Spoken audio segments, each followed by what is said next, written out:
Okay, so if you remember what we did before the break, here, as I explained, we made a progress on walkability index calculation, and we made it progress up to here. So basically, what does that mean by up to here is that we were able to assign the score by different types of intersection. Basically, score one for four-way intersection and half a point for the three-way intersection, right? That's what we have done before we taking a break. Then what the next step is, we want to aggregate that individual score at the individual intersection level by this buffer area, right? By this circle, right? So we can get the sort of like a total walkability score by this circle or the study buffer, right? Catchment area. So to do so, we want to use spatial join tool one more time. So in this time, I want to use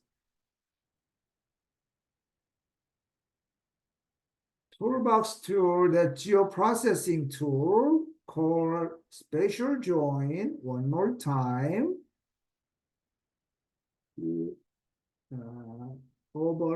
Overlay spatial join, right?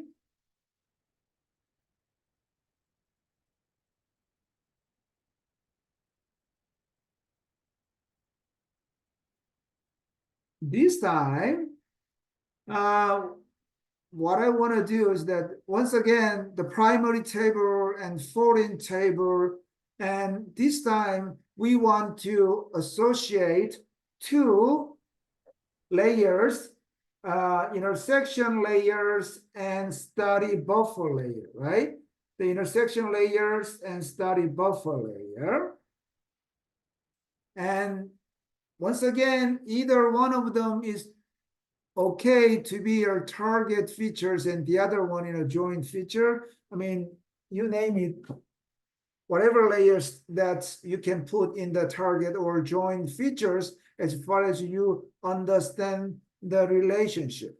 So my case, what I want to do is that I want to pick study buffer layer as my target features, and then intersection as my join features. Okay. So let me save this output.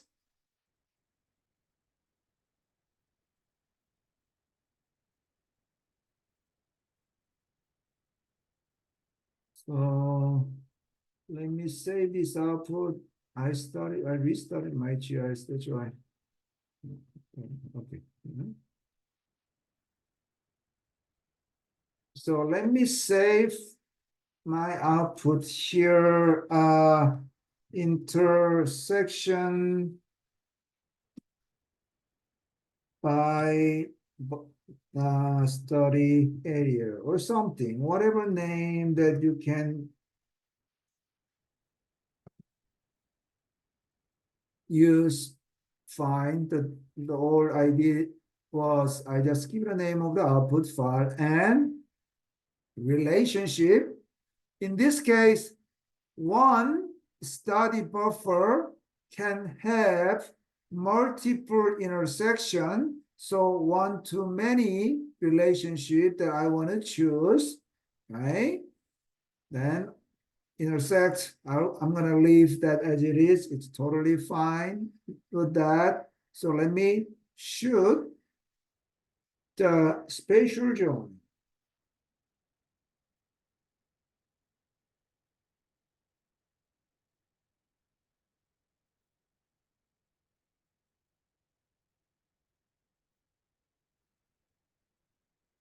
Okay, so now I got my spatial join output. If you take a look at this output, it's really nothing but circles that you can see, right? The circles that buffer area. It looks like seven buffer areas, 7 catchment area.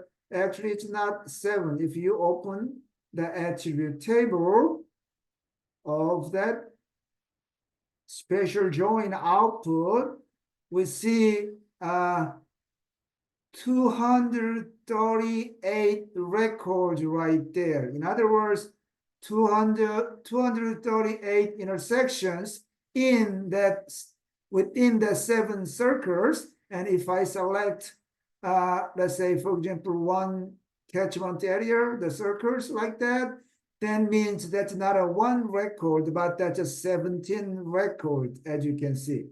That 17 records is all in, overlap each other, because once again, during the spatial join process, GIS made a duplicated record as far as that intersection touches with that catchment area, right? So as you can see here, if you take a look at it, target FID or the, let's say, the ID, no, not this is the intersection ID. So the target FID or this ID right here, 104, that's the ID of this catchment area or study site, right? So the bottom line is that if we add this, score up, that summation, the total summation of this score would be the walkability index for this study area, right? So the way that we did it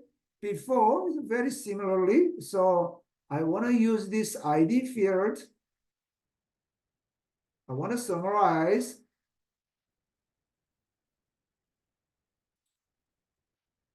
And I want to just save this output. Why don't I call walkability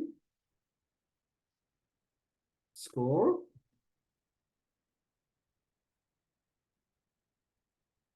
And summation that I want to do, the field that I want to do the summation is this score field, right?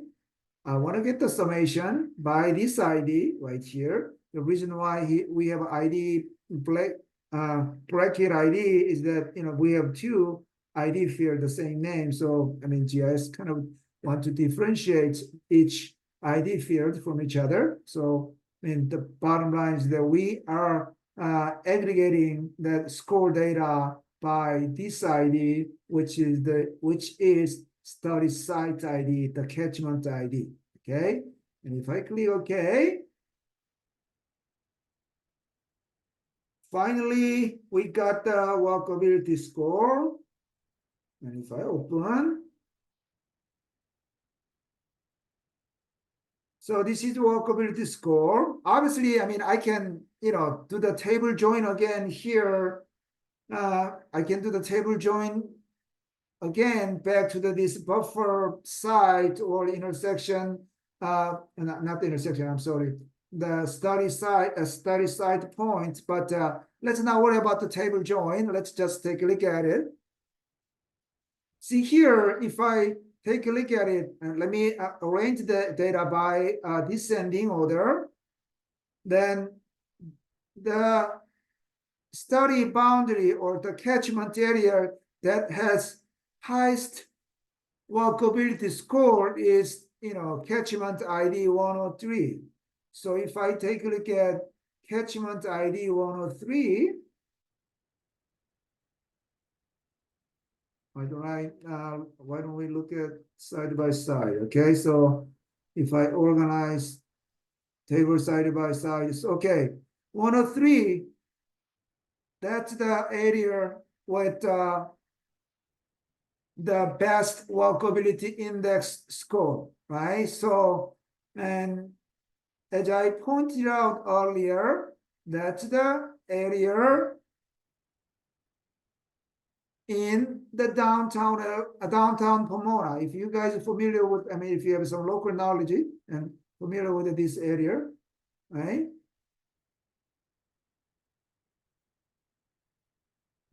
let me turn off. So see, this is the downtown Pomona area right there. That's this catchment area 103 located it. That's the 103 ID 103 here. That's the area with the best walkability score. The second best, and there's not much of difference between second best and third best right there. 102 and 106. 102 here and 106 is right there. And that's sort of like area, right? This one is right next to the downtown Pomona. And that's another area that has very high walkability index, right? So if we overlapped with a intersection point, let me show you. Let me make it a little smaller. So if I make it smaller, my point will be, see a little better, right? So let me change this to the phone. Right, so those top three study area with highest intersection, highest walkability index. I mean, obviously, as you can see, those three areas has much more intersection than the others, particularly much more four-way intersection. That's why it gets a higher walkability index. Okay, so that's the final stage of the walkability index calculation.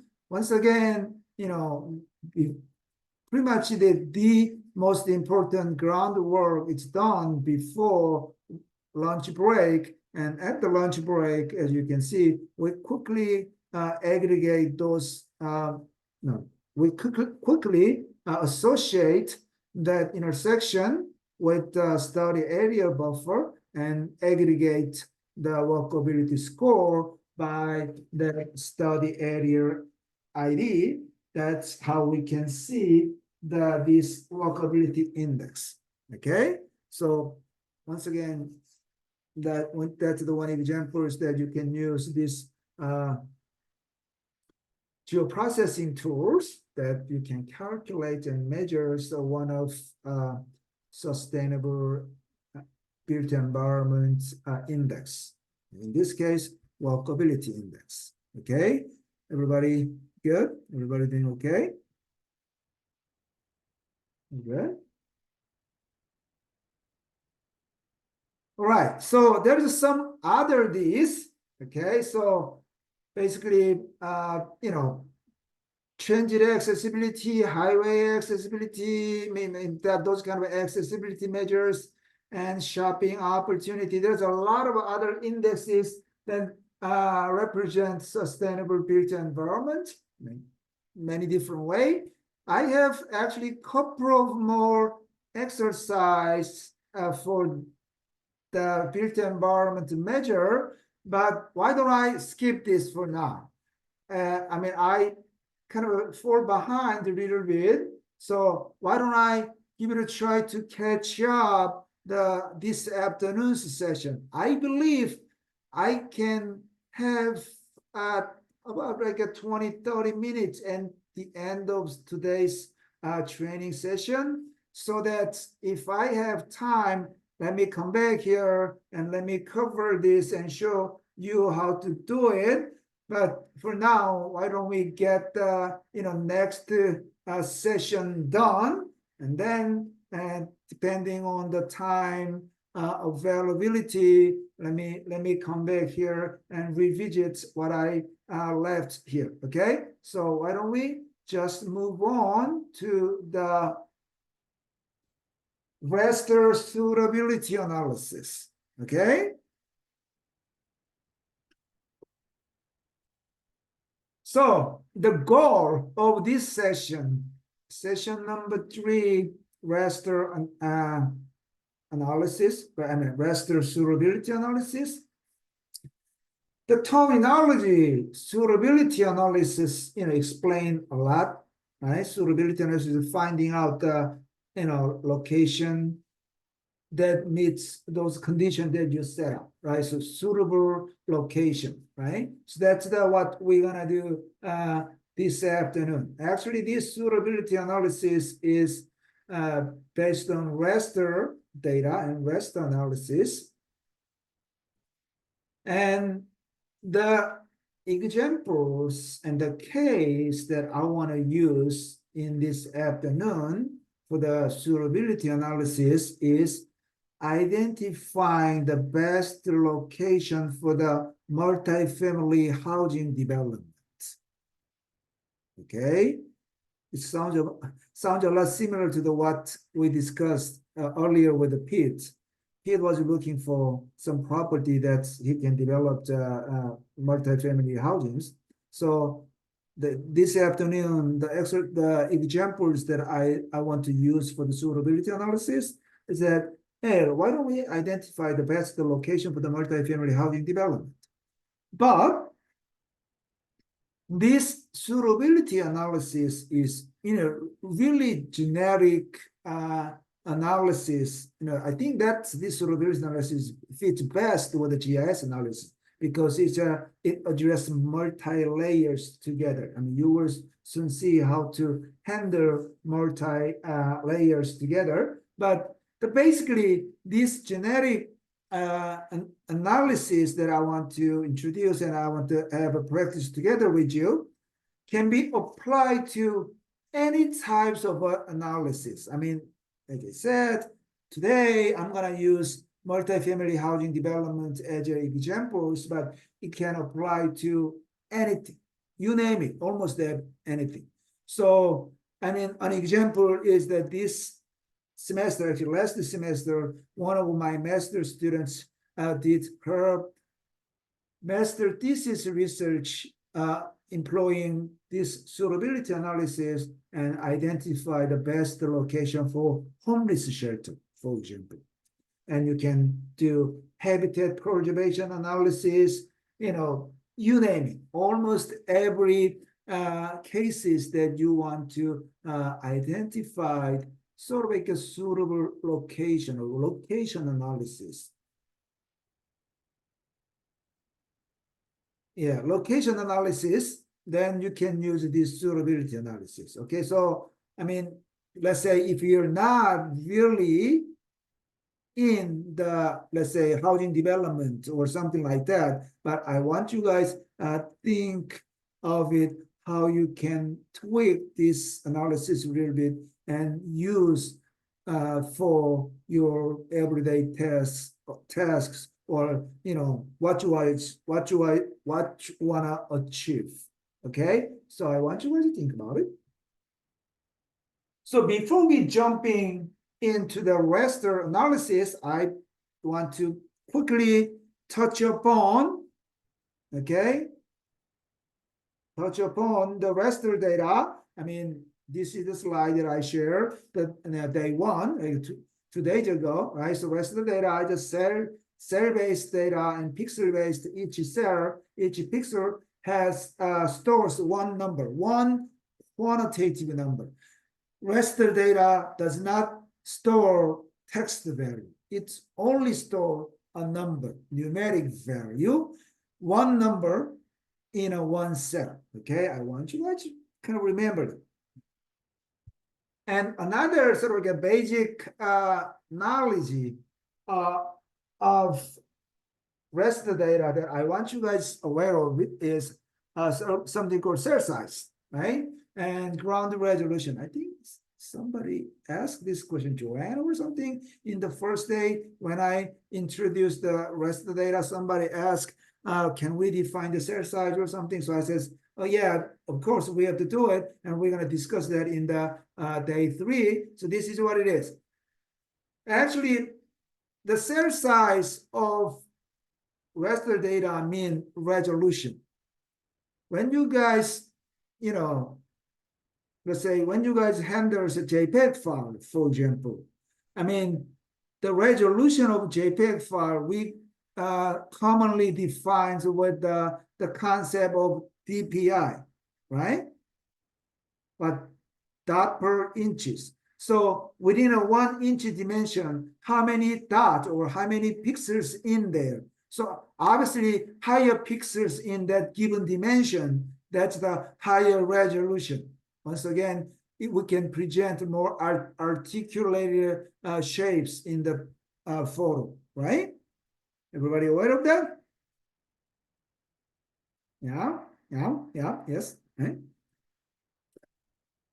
Here in GIS, that resolution is actually defined by cell size.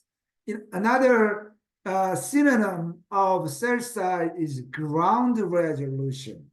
So what does that? Ground resolution means that real world distance 1 pixel covers.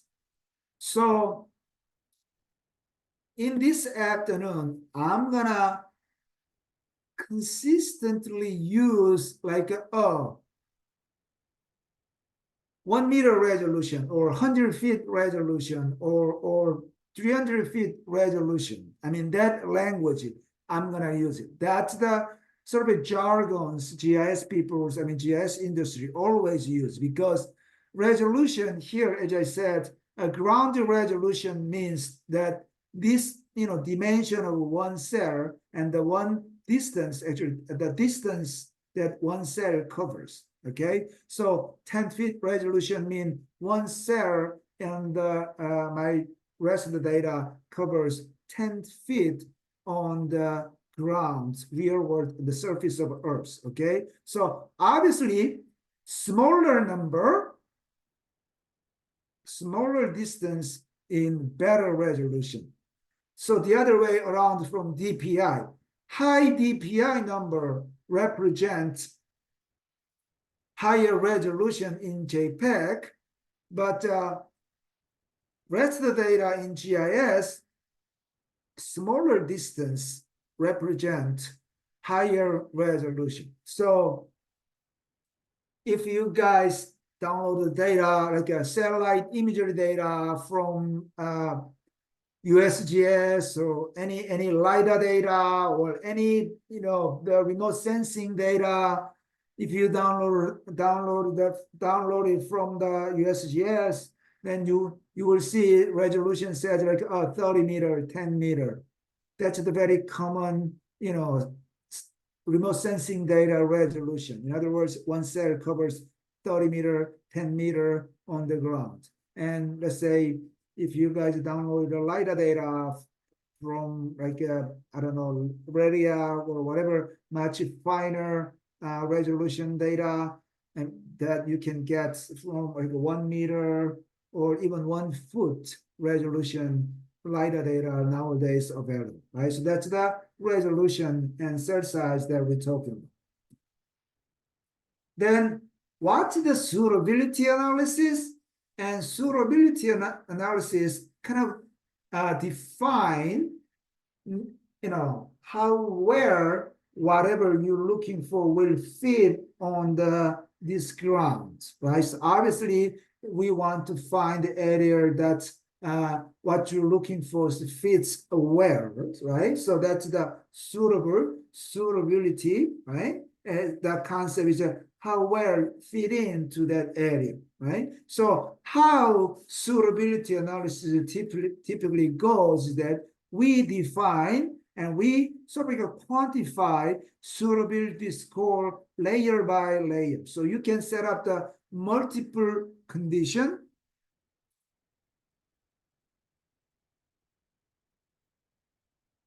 Hold on. Let me take a look at checkbox. This is not a question to me, is it? Okay.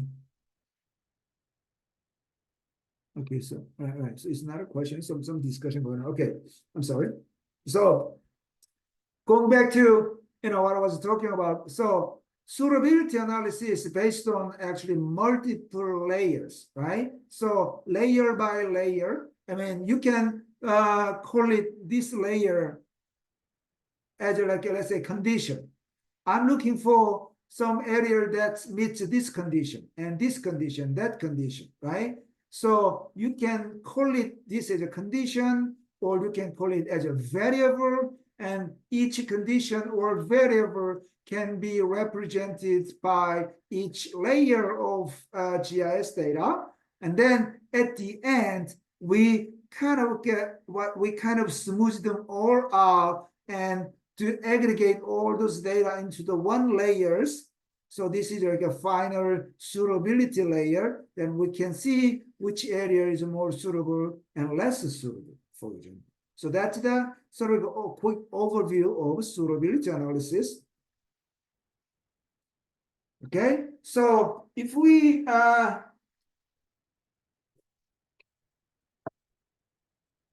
of go over quickly the process of suitability analysis, it's obviously you have to set up the goals and objectives. And for example, what's the facility or service that you're looking for, its fitness, right? What do you want to do, and how that's something you may want to define first. This is set up the goals and objectives, and then you want to identify the variables, right? What's the really important factor? So, for example, going back to my student's master thesis, she was interested in identifying best the location of homeless shelter.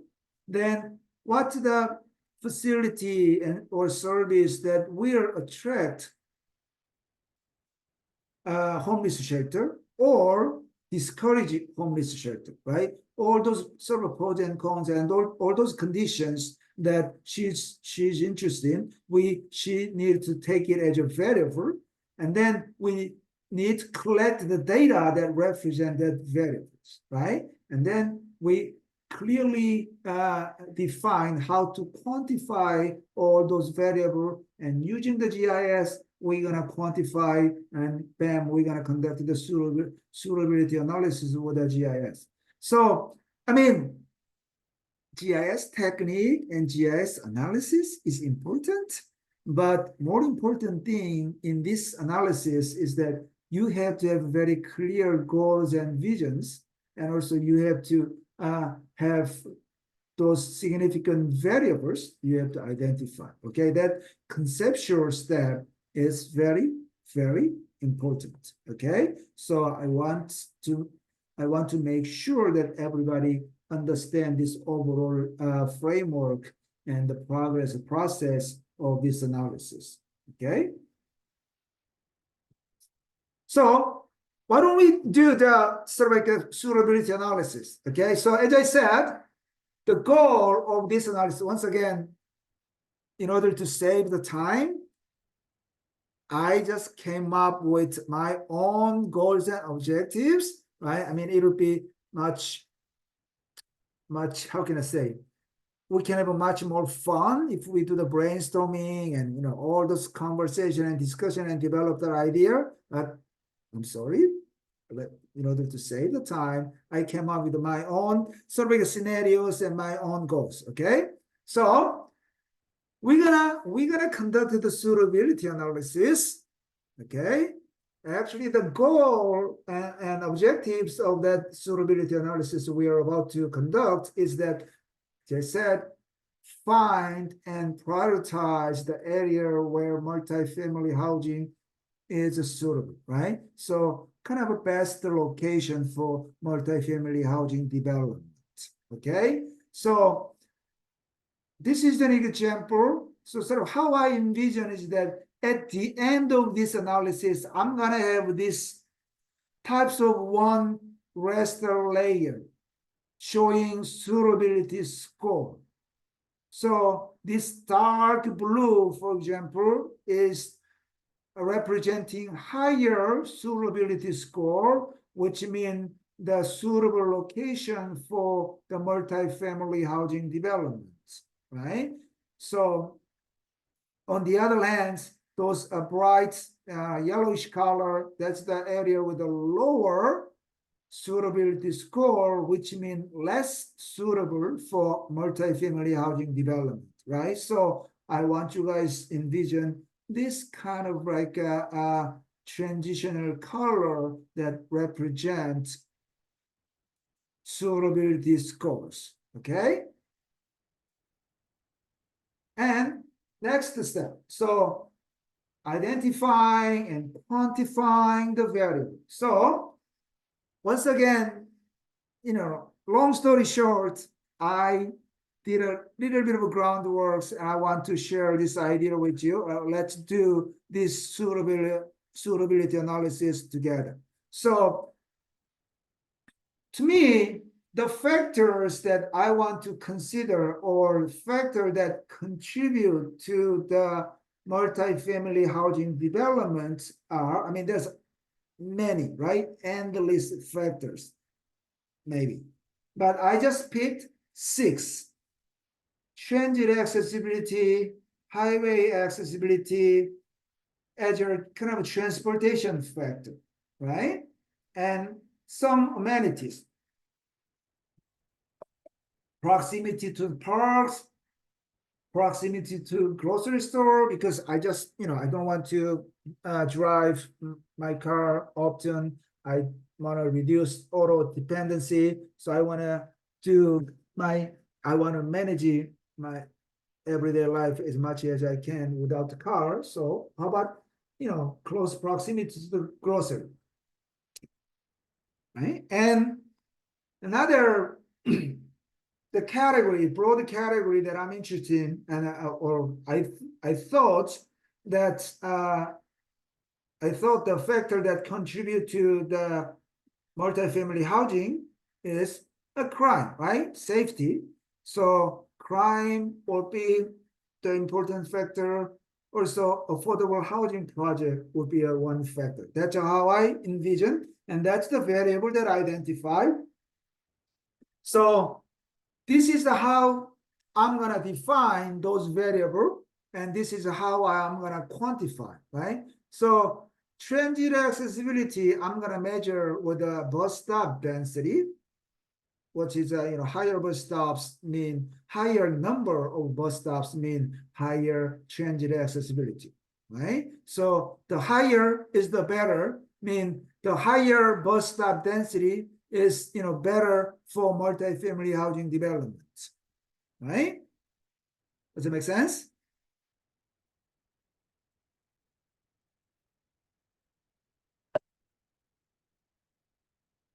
And the second one is highway accessibility. Okay, so how I'm going to measure the highway accessibility is the distance to the nearest highway exit, highway ramp, right? That if some area close to the highway ramp, that's good highway accessibility. So the closer mean the lower, right? The closer distance is better for multifamily housing, right?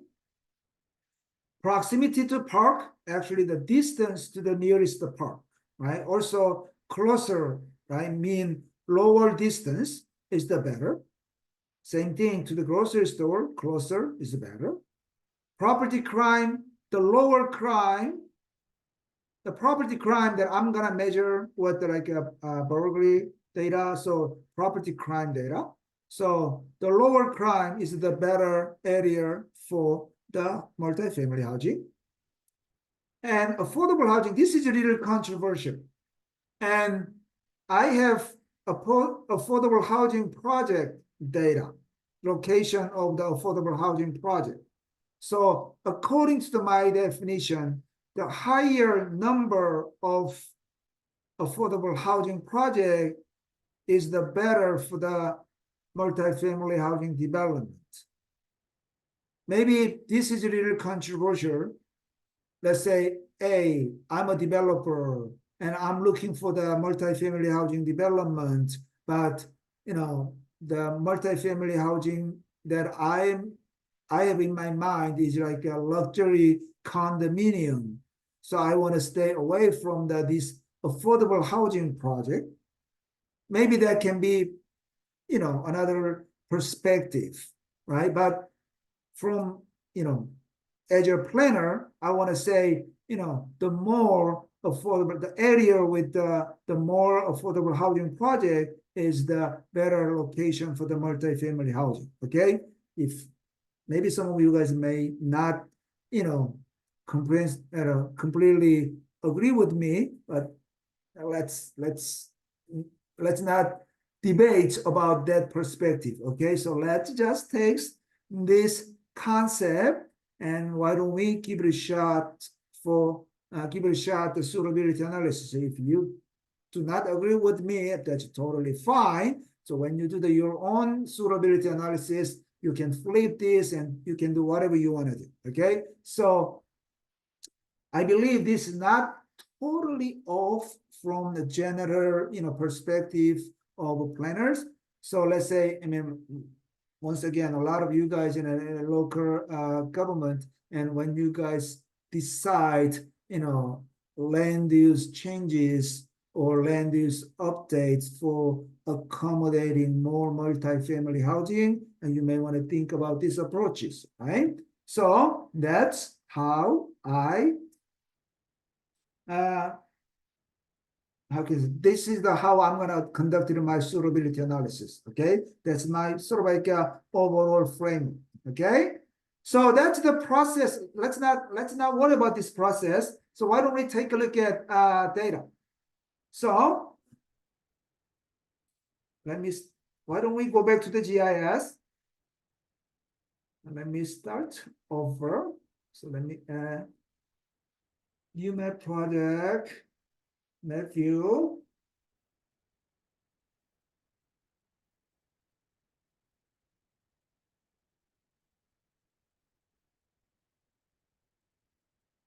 And why don't we add the data?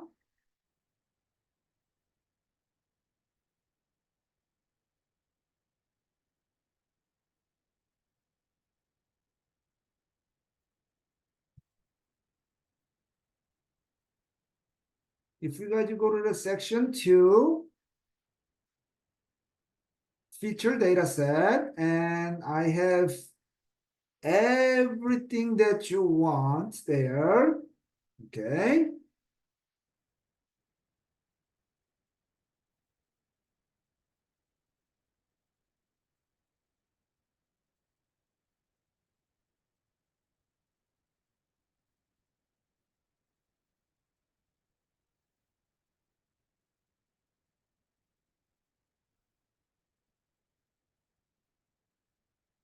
For now, I don't want to worry about this general plan land use layer.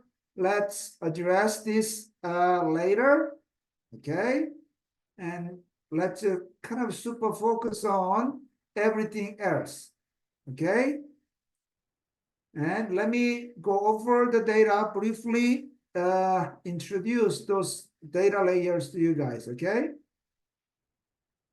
First of all, the most important data layer is the study boundary layer. Okay. I'm not interested in anything outside of this study area. Okay, so this is my study boundary. I want to conduct raster suitability analysis within this geographical boundary. Okay. Let me clearly, hold on, define. Let me clearly show you guys the boundary, right? So this is the, and it's kind of city of LA boundary, not entire city of LA, but it's kind of like, those valley area of the city of LA. So that's the my study area, right?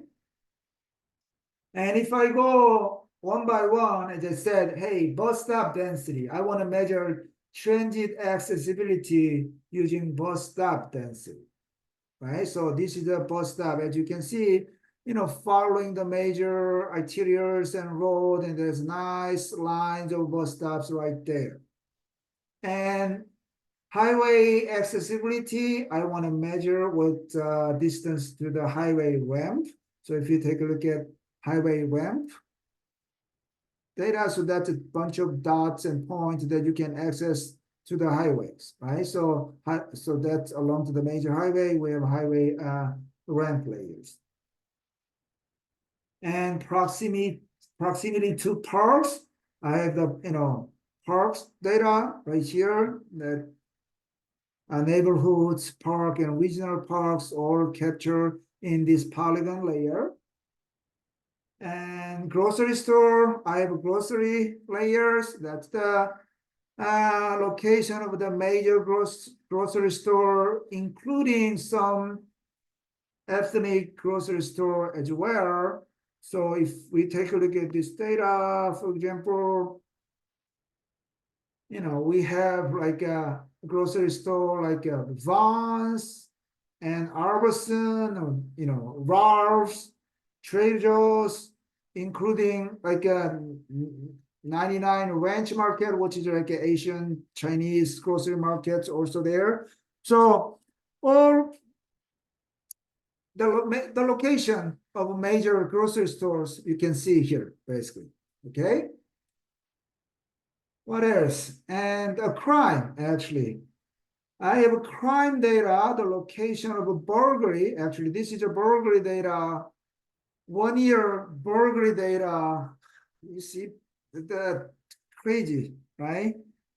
Burglary, I think this is 1 year worth burglary data. So let me see how many. Like more than, I believe, if I remember correctly, more than 3,000 burglary a year in this area only.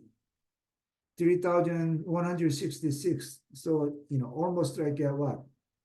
10 burglary incidents per day. Anyway, this is real world data I downloaded from LAPD webpage. So that's data. It's right there. It's a burglary data. And affordable housing project, I have already this point far. That's the location of affordable housing project implemented it. So we know where is affordable housing is located, right? So that's the whole data set that we're gonna use. Okay. So before, let me skip this process. Let me come back the suitability process. Okay, suitability analysis process. Before we jumping into the suitability analysis, we want to set up a few important settings for the raster analysis. Here, I want to set up a few things, primarily the mask, extent, and cell size, okay? So cell size is kind of familiar. I mean, we already talked about cell size earlier, like a ground resolution, and we can define the cell size, and we can also extend it and set up the extended and mask. We can set up the extent and mask, okay? If I explain what extent and mask is, that if you set up the extent, whatever you do in a raster analysis, output will be generated with this rectangular shape. So for example, if you plug it in, this affordable housing data layer, if you do something raster analysis, it will generate like this rectangular shape following the maximum dimension of this point distribution, okay? And also, if you set up the mask, then GIS will, follow whatever the boundary you set up as your mask, and nicely cut it out and chop it out the layers and make a nice looking raster output layers that following the boundary you set up. So setting up the mask will be much more efficient, because if you, in the case that you generated data like this, we wasting a lot of, generating a lot of extra data that we're not going to care about it.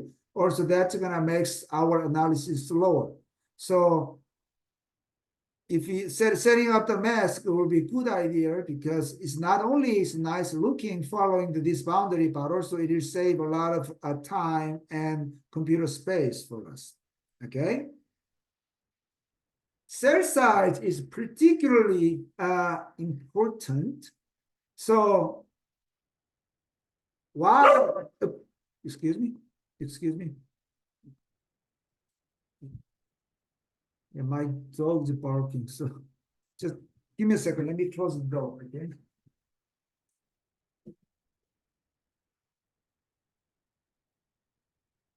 So one actually, I mean, you don't have to do this. This is not an absolute requirement, but it is good practice to set up mask, extend, and cell size up front and use consistent setting for the entire analysis. That's really good practice. Particularly, it is true for the cell size.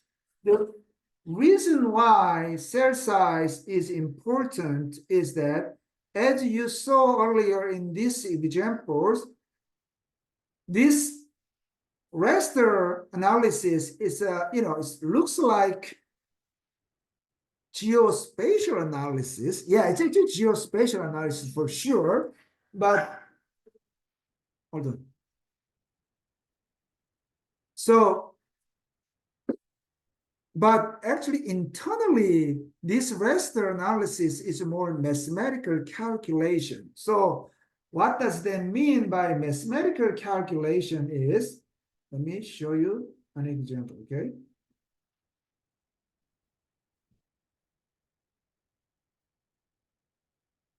So what's going on with this rest analysis is that if there is a, one layers of raster, so for example, raster layers, there's one layer of raster layers, let's say, there's a, simply, let's just, say there's a 4 different cells and values stored in each cell is 1, 2, 3, 4, for example.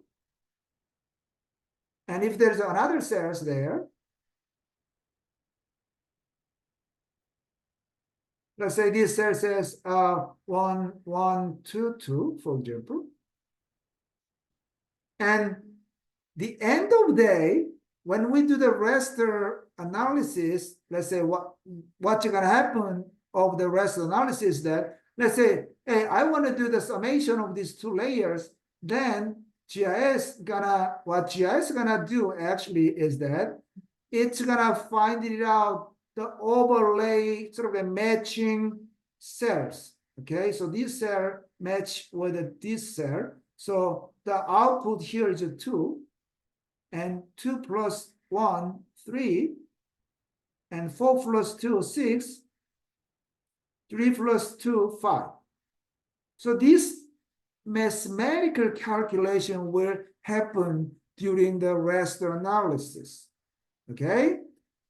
So, yeah, geospatial, yeah. What does that mean by geospatial is that, hey, this cell overlay with this cell nicely so that I can do this mathematical calculation. Okay? But I want to think about this case. Hey, one layer here has 4 cells, exactly like this, 1, 2, 3, 4. But I want to do the exactly same calculation, but another layer only has 2 cells, right? 1, 2, for example. Then how are we going to be able to do the summation calculation? Are we going to make it 2 cells here and, I don't know, 1 plus, I don't know, average of this value, 2, and, average of this value is 2, and 1, if I add 1 there is 3, right? Or if output is like 4 cells, then do I have to add this one to the 1 here, and it's going to be, I don't know, 2, this is 4 or something. See, you got my point. If we, in the case that we have different cell size, this basic assumption of spatial overlays does not satisfy. You see my point? So if you ask me, and what is the most important point of the cell size, then what I want to say is that you want to pick one cell size for the entire raster analysis that you want to conduct, and pick the one cell size, use consistent cell size. That's the most important. So in order to kind of like tackle that issue, in order to handle that cell size issue properly, it's better for us to set the cell size, one consistent cell size up front, and set it up, superimpose that cell size for the entire analysis. Then you don't have to worry about cell size every single time.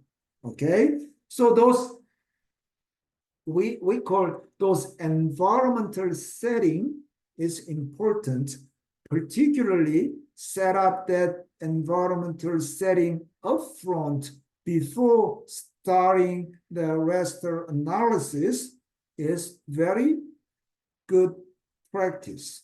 So why don't we set up those environments first for now, and then we're gonna move on to the raster analysis, okay? So let's set up the environment setting. Okay, so for that, I want you guys to go to the analysis tab at the very top, and you see the environment buttons there. So why don't you guys click environment?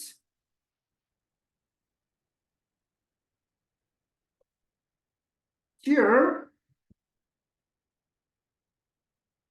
first, I mean, as you can see, there's a bunch of things that you can set it up here, but I mean, let's not worry about it. They are not that terribly, how can I say, terribly critical.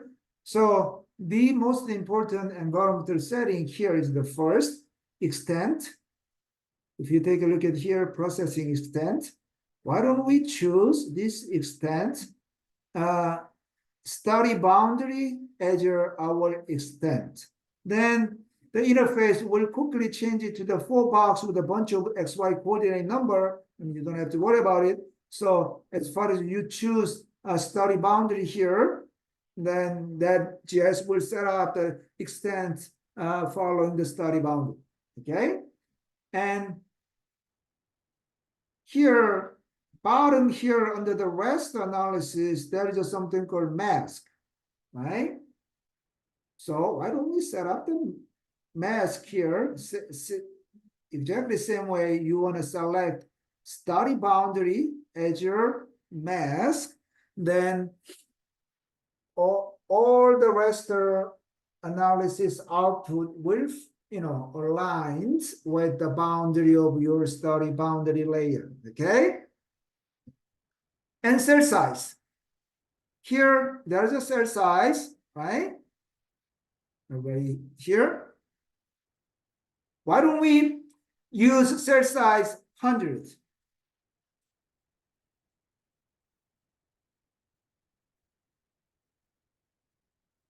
And if you guys ask me why it should be 100, I mean, I do not have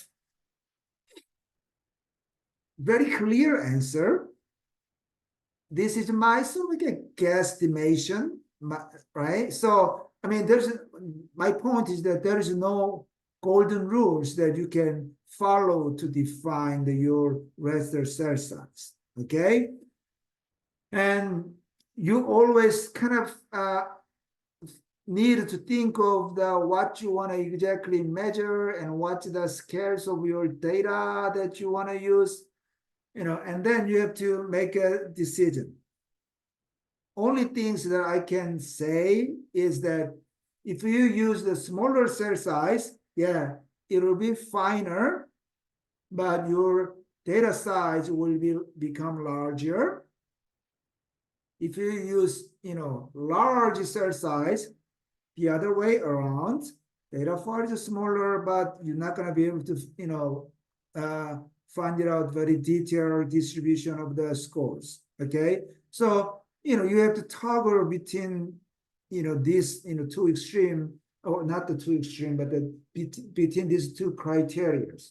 But here I choose the 100. This 100 means 100 feet. Okay. If you guys ask me, how do you know this is 100 feet? It's not 100 miles, it's not 100 meters. How come this is 100 feet? This is 100 feet because the units of cell size follow the linear units of coordinate system that my map project used. So you don't have to do this. Let me demonstrate. Okay, so let me save this. And if I show the coordinate system, that the current coordinate system of this my map project is net 1983 state plane, California, US feet, right? So that's the coordinate system. The linear units that this coordinate system use is a feet. So that's why the units you choose, I mean, here the unit does not shows up, right? But the units that you know, not you, but the units the interface use is that fit. Okay, so my point is that the cell size unit here always based on the linear unit of the coordinate system. Okay, so if you want to make sure, you know, what kind of units that you use for the cell size, you may want to check the coordinate system first. Okay, so 100 feet. Then you may want to ask me, okay, why 100 feet is the acceptable cell size for this analysis? I mean, as I said, I don't have like a, you know, absolutely correct answer for that or reasoning for that, but I can explain my reasoning. So what I'm trying to do is this. Think about it. The goal of this suitability analysis is that, oh yeah, we want to find it out, developable area for the multifamily housing development. That developable area typically defined by property, right? Then if you guys think of the very small size of a property in the urban environment is typically, you know, single family residential property. You know, the urban single family residential property is what? Typically, I don't know, 50 feet or 150 feet up, right? Or 300 feet or something. So that's about, I'm not so confident with this number. Let's take a look at it. So if we go to any, you know, urban residential area, single family residential, and what I'm saying is that, see, if we measure this property, for example, let me measure.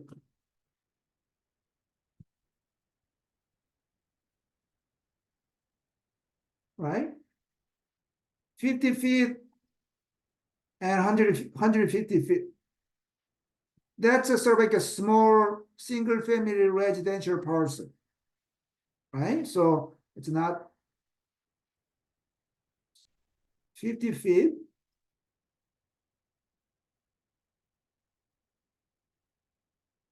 Right? And 150 here.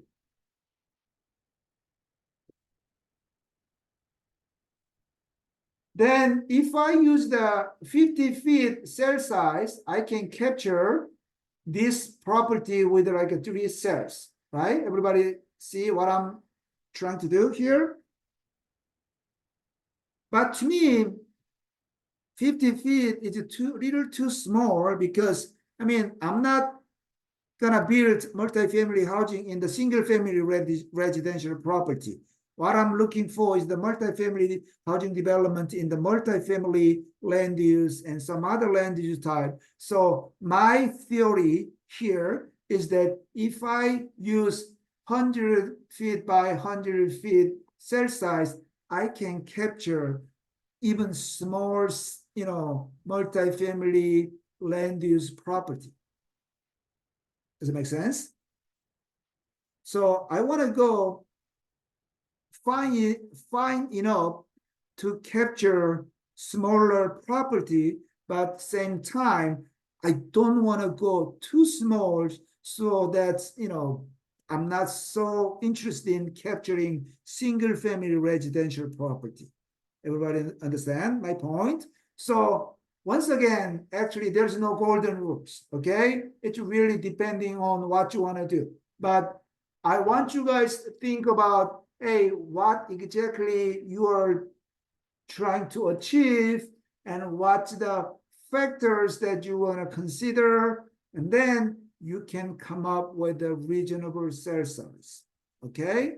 So we set up the cell size nicely and mask and extend. I know nothing changed here, but we made a important setting for the raster analysis, okay? And let's take a look at the raster suitability analysis process. So even if I said, hey, there's 6 different factors or 6 different variables, and we have 6 different layers, but if you take a look at carefully how I'm going to define the variable and how I'm going to measure each individual variables, actually, there's 2 different ways. One, it says a density. One is a distance, right? So transit accessibility, property crime, and affordable housing, I want to measure them with the density. Highway accessibility, park proximity, grocery store proximity, I want to measure them with the distance, right? So simply methodology-wise, it's very simple. We have 2 methods, distance and density. So I want to measure those 3 variables with a distance function called Euclidean distance. In other words, Euclidean distance is like a straight line distance, okay? And then bus stop and property crime and affordable housing variable, those 3 layers, I want to measure them with the density function called corner density, okay? And then let me explain what Euclidean distance and corner density is later, so you don't have to worry about it for now. And I want you guys to conceptually understand how this process analysis will be, progress. Okay, so 2 measurements method, and then we're gonna do we're gonna go through the process called normalization. Normalization, I already addressed that in the this training session when we deals with the data visualization, right? If you guys remember, normalization is apples and apple comparison. Once again, unit price comparison, right? Because we don't want to compare large pack of meat versus a smaller pack of meat because, obviously larger is more expensive. The reason why we need to normalize, we needed to go through this normalization process here is that we want to bring all those layers in the same scale of data.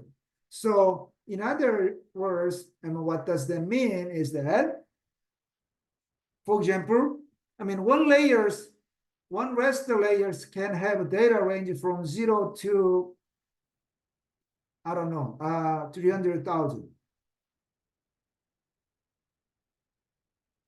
One data layers can have a value from 0 to 0, 1. At the end of this process, we don't want to simply, add them together. If we add them together, I mean, this is almost mean nothing comparing to this layer, right? So normalization process will allow us to convert this layer to 0 to 1. This layer also will be 0 to 1. One consistent data range, right? That's the so-called normalization process. Then we can do this addition calculation. See, this is not equal, this range. So this is really apples and apples comparison. So we can apply this calculation, simple addition calculation here. Okay, so conceptually normalization will bring all those different layers with all those different scales of data into the one consistent scale. Okay, that's the concepts of normalization. Okay, and then not every layers, but those 4 layers, highway, crime, park, and grocery, we need to have these layer put it into the process called data invert.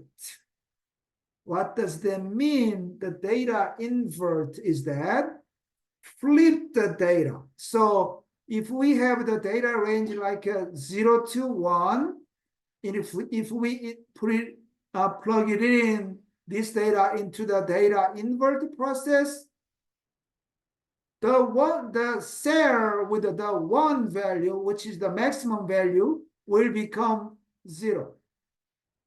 The cell with the minimum value, which is a 0, will become 1. So we basically flip the data. Then if you guys ask me, why do we have to do this? The reason why we need to do this is that, as I said up front, I want to calculate suitability score that represent a suitable location for multifamily housing development. In other words, higher suitability score is the better, more suitable.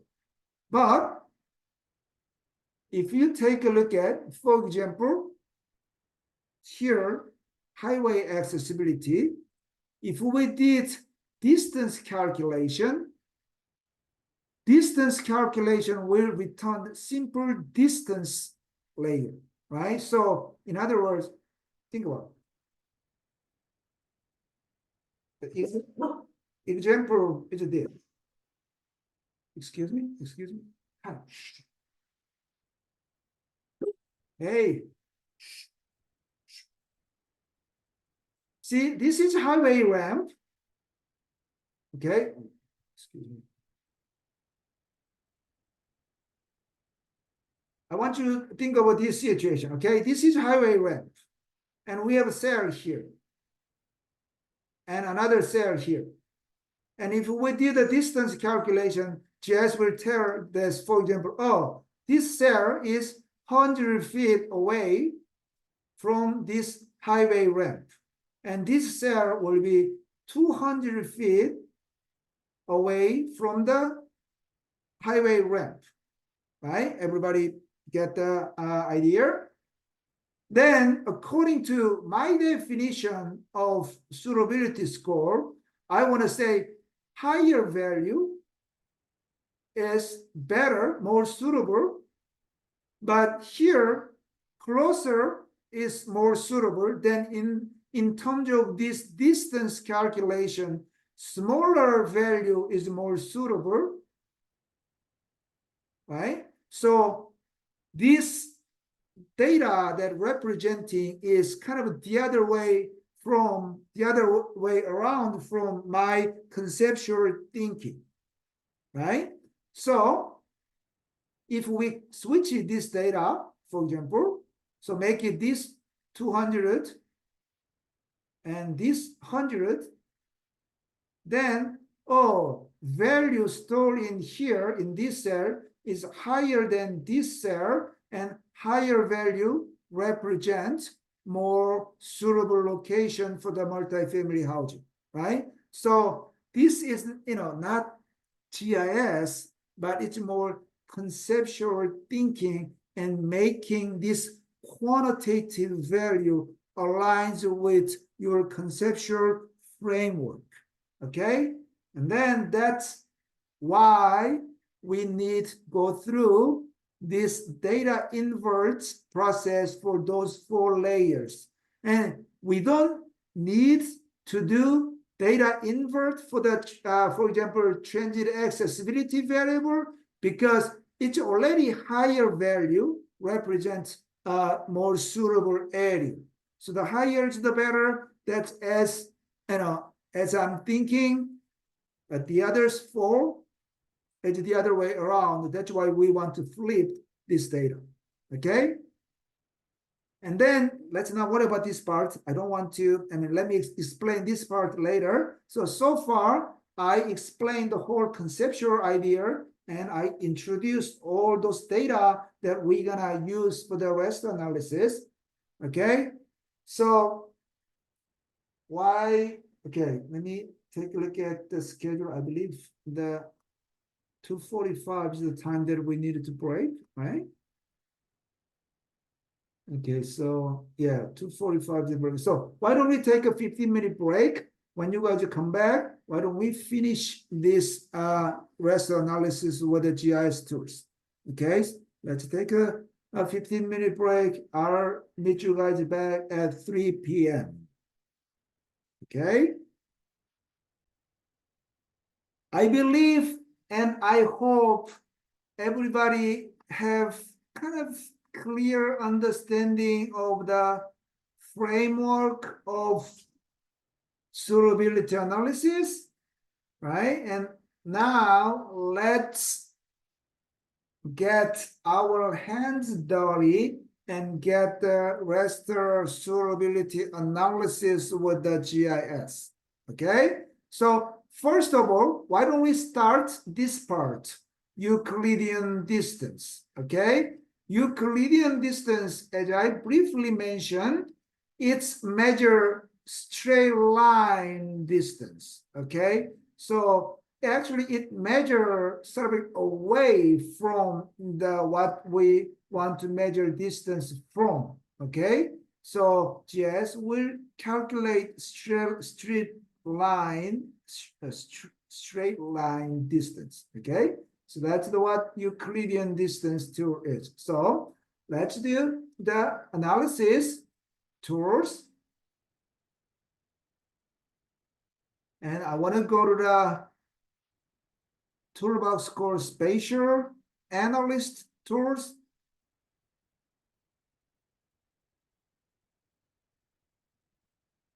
Right? Under the spatial analyst tool, there is the toolbox called distance.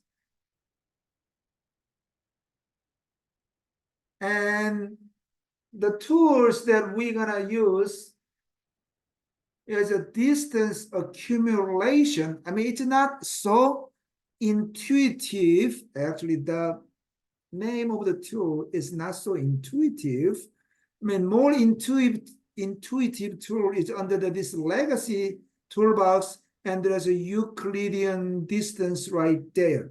It's exactly the same thing, but this is kind of old tools, and this distance accumulation tool is a new tools that's with this new version of software and kind of combining multiple tools into the one. So either way is okay, but why don't we just use this, newer tools? So it's very straightforward from here. Input raster or feature source data. Let's say why don't we do the one by one from highway ramp?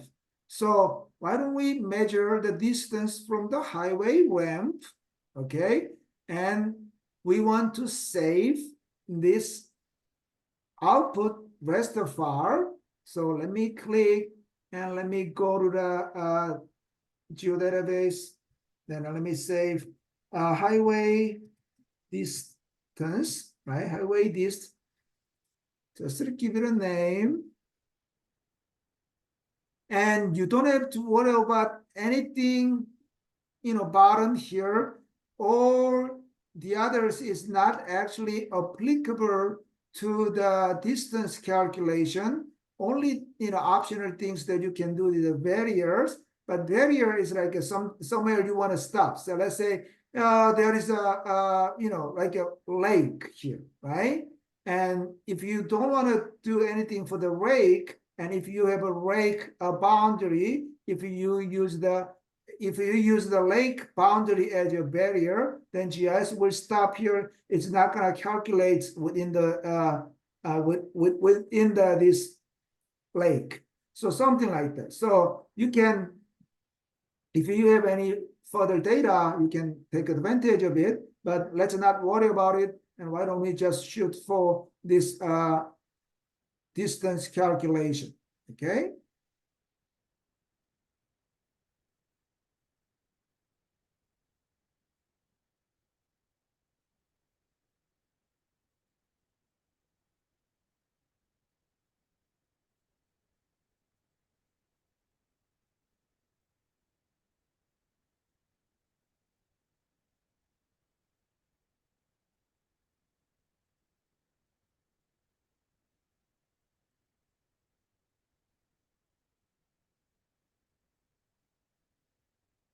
So this is the output of Euclidean distance calculation. Let me explain what this exactly means, okay? So if you take a look at highway ramp, right? This is a highway ramp. Obviously, Doing well. this green color representing, nearby and, area closer to the highway ramp. Further away, you can see the different color. Obviously, I can change the symbology, so make it little more intuitive, right? So if I use the different color pattern, for example, green to red,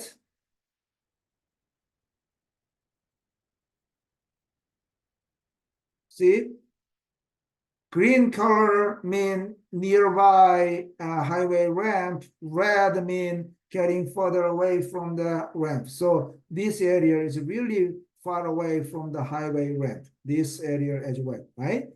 Everybody understand this output. It's very intuitive, and the number stored in this raster cell, it goes from 0 to 24,585, right? So that's the, every single, if you zoom in, for example, you will see the pixels, right? So that these pixels, everybody see the pixels? So every pixels and a GIS measure a distance between every pixel and the nearest highway ramp. That's how this distance layers is created, okay? So, same way, same deal. Why don't we create a distance from the grocery as well, right? So let's have grocery layer, and why don't we call grocery distance, right? So we want to create 3 distance layer from 3 variable: grocery, highway, and parks. Okay, so let's create grocery distance.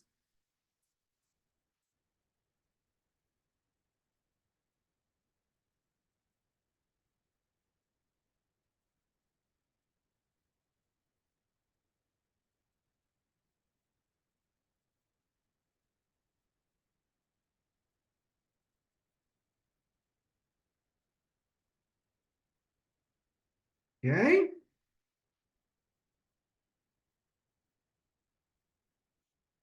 Yeah, I got the grocery distance. And next one that I want to do is parks. So let's add the park layer as your input. And why don't we create a park distance raster?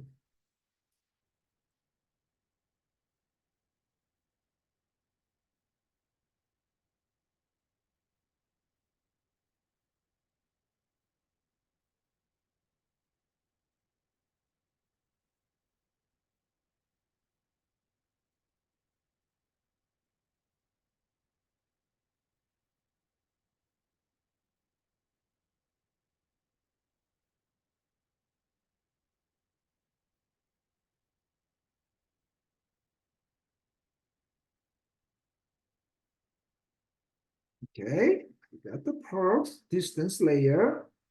Everybody see that? So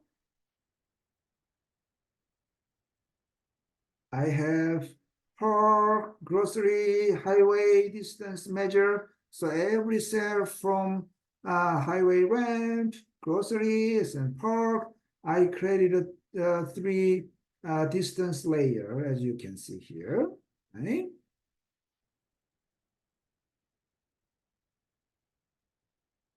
Next steps that I want to do is this corner density calculation for three layers: bus stops, property crime, and affordable housing. Okay. What does that mean by corner density? Is we know the density. Everybody understand density, right? If we calculate a population density, for example, population number of people per acres, if we divide total population by acre value, that's the population density, right? That's the sort of vector approaches we calculate, like a population, housing unit density, so on and so forth. We did all those calculations. Corner density approach is, very different. So excuse me, let me make my door quiet.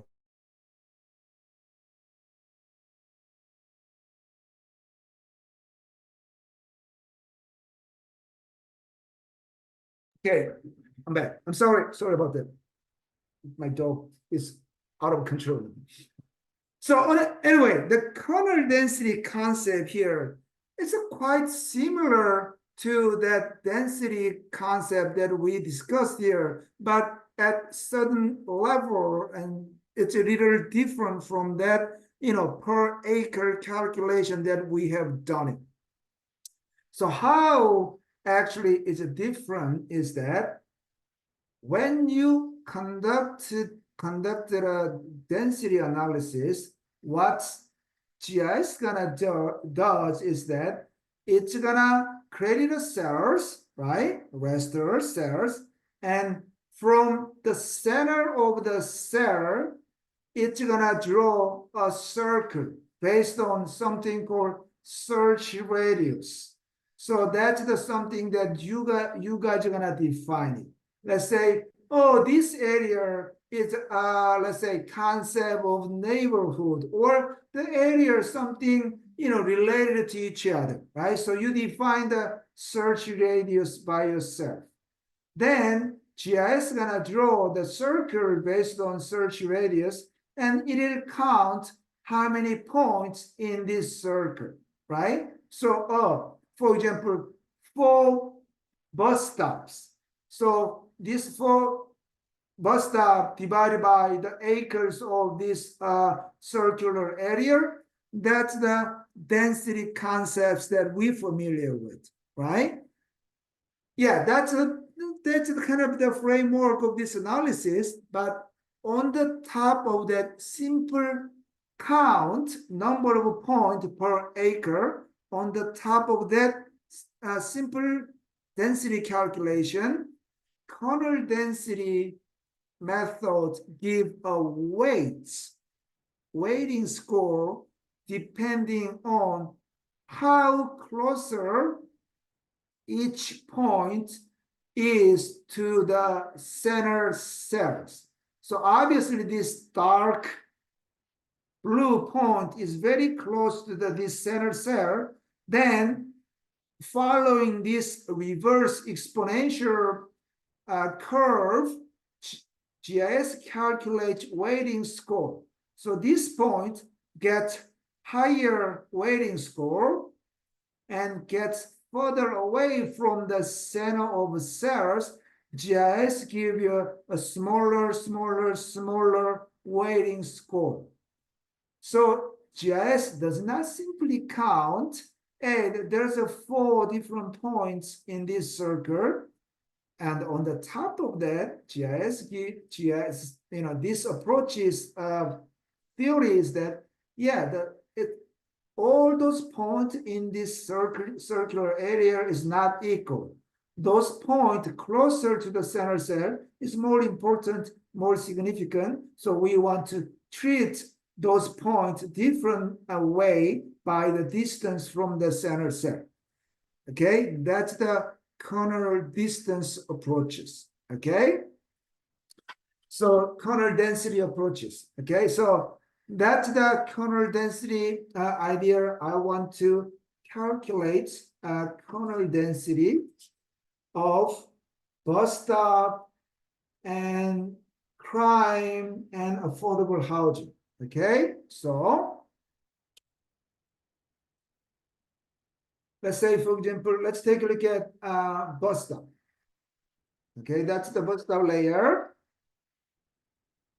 And under the spatial analyst tool, and we'll see this density toolbox.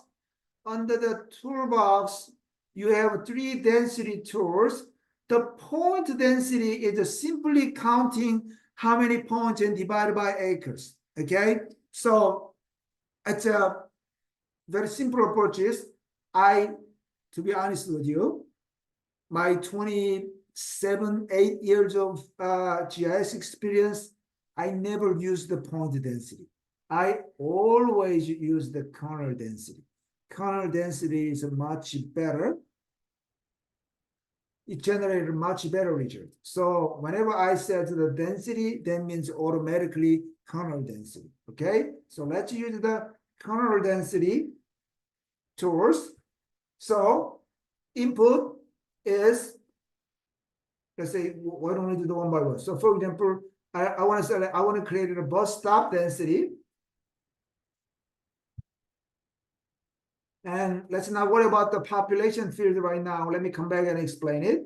And let's save output raster. So we're gonna save the output file. So why don't I name a bus density? Okay. So cell size automatically pops up at it's 100 as a default because we set up cell size 100 up front, so it says cell size 100 automatically. And search radius, once again, we're gonna type this search radius number, right? It's your call. You're gonna define it, and the units of search radius is also feet. Once again, that's aligns with the linear units of the coordinate system. So whatever numbers that you type in there, that's the number in feet. Okay. Then how are we gonna define the search radius? Once again, there's no golden rules, and I want you guys explore a little bit. So how you guys are gonna be able to define sort of like a neighborhood, somewhat. So some geographical definition, they are related to each other, right?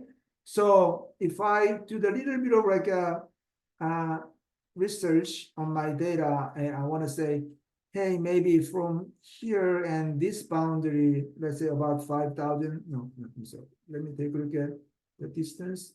So let me clear off. Let me start over. So let me use Azure feed, right? US feed. And if I measure this, that's about 2,000 feet, 3,000. So sort of like a large, not the urban block, but distance between major road and major road, that's about like 5,000 feet, give or takes. So why don't we use 5,000 feet as your search radius, okay? And rest of them is not that terribly important. And area unit means what's the area unit of that circular area defined by search radius, right? And say familiar units for us is acres. Let's use, and we can calculate not the number of count, but the density, okay? That's something that we're gonna select it. And here, population field is another layer of weighting system. Right now, we don't have any data field that we can use for the population. So I want to go with a none here. But what does that mean by this population field is, for example, I want you guys think of it. There is the ridership data, bus ridership data for each bus stop is available. Then if we choose that ridership field as a population field, GIS will give you more weights to the point has higher ridership value. Obviously that makes a lot of sense, right? I don't want to treat those bus stop equally. I want to give you more weights to the bus stop with a higher number of ridership. So in the case that such a data field is available, we can take advantage of it. But unfortunately, we don't have any data that we can use for the population. So let's not worry about it. And let's go with a, just none. And if I generate a kernel density layer,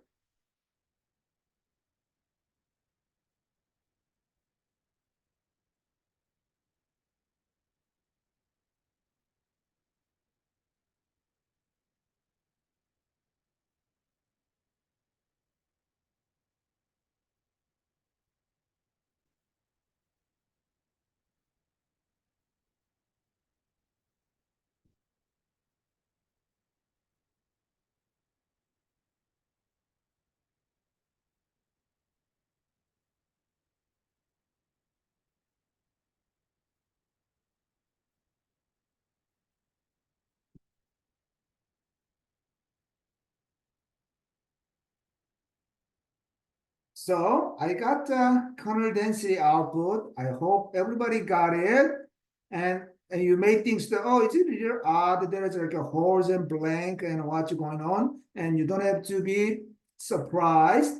Actually, this is just symbology. So if I change the symbology, you will see a comprehensive picture.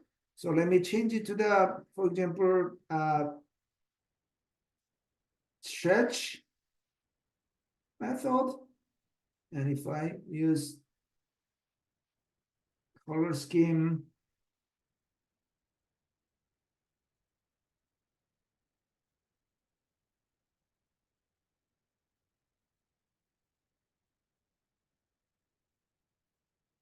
let's say green and blue, and not blue, green and red. So as you can see now, you see the complete picture of the density output. Obviously, the area with dark blue, that's the area of high concentration of bus stops. The dark green area, obviously, there's no bus stops, right? So we can see the sort of like area with a high concentration or lower concentration of a bus stop this way using these kernel density functions, right? Everybody see and everybody understand how you can read this output, right? So same way, same deal. Why don't we generate two more density layer using crime and affordable housing? So let me use crime, burglary crime, and let's leave population field none. I mean, that's okay. And here, I want to use the crime density layer, cell size, obviously 100.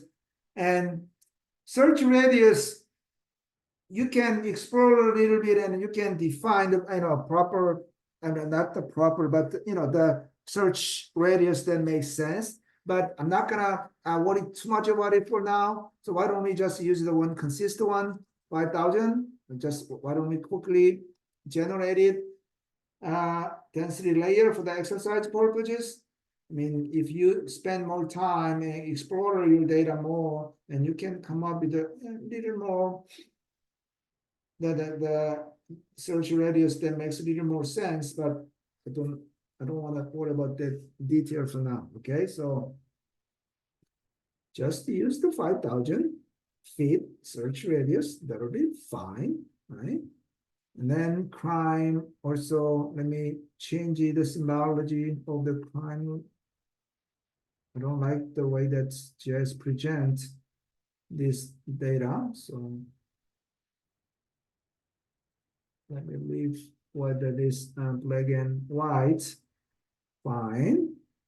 Right, so that's the high concentration of crime, right? The black is lower, white is higher, for example.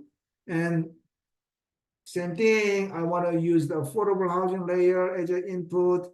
I want to calculate affordable housing density, afford, then same thing, I want to use the 5,000. I want to leave everything else the same. So I want to quickly calculate affordable housing project density.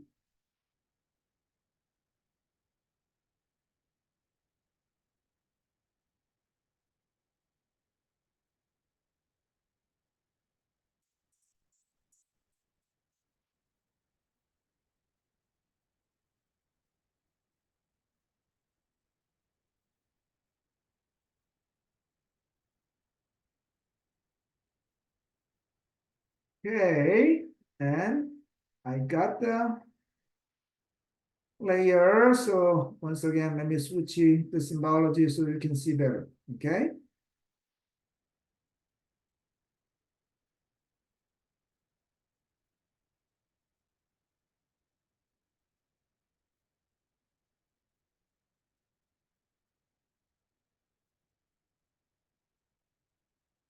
Okay.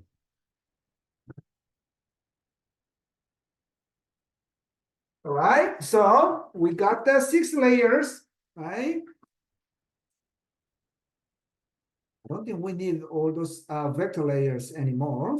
So let me get rid of it so we can understand better what's going on. So as we discussed, we generated actually those 6 layers of raster layers. 6 raster layer, 3 Euclidean distance, 3 density layers, right? As I explained the concept earlier, next step is normalization, right?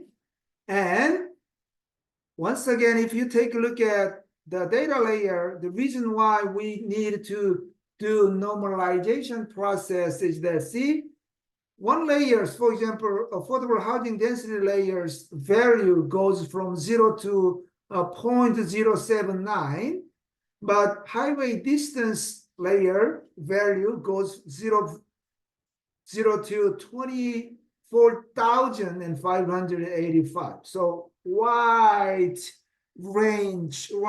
different range of the data, wide different scales of data.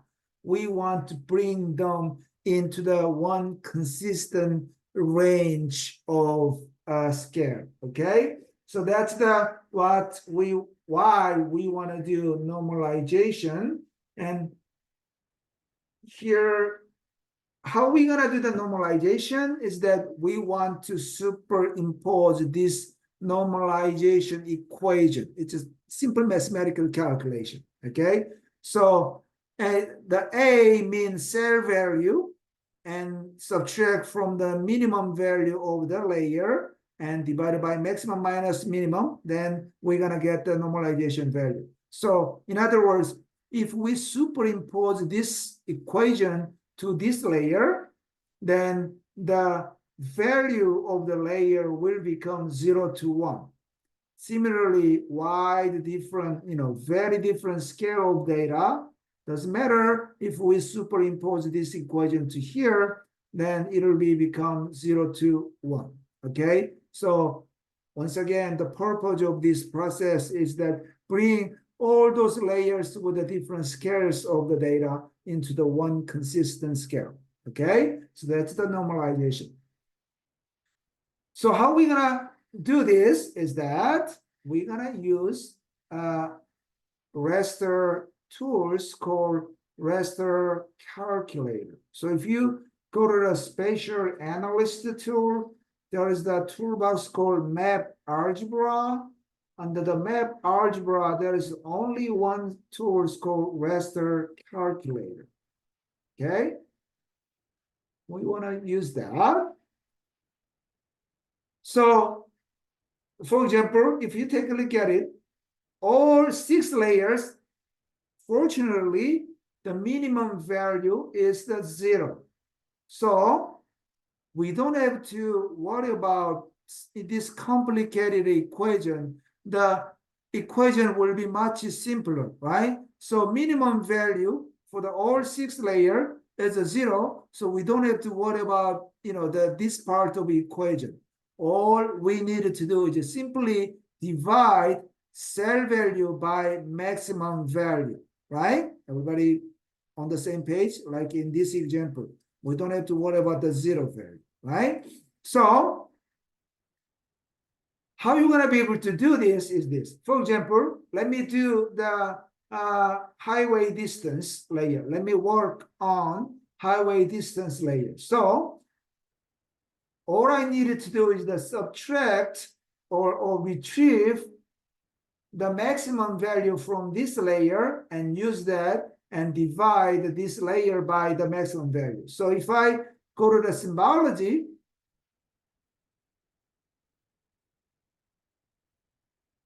as you can see, this is the maximum value. So you don't have to type maximum value. Let's avoid any human error. Why don't we copy this value? And then if I says, hey, highway distance layer divided by that maximum value. Okay, that's all you want to do. And I can save this layer. Why don't I call highway N for normalized? So why don't I just save this layer?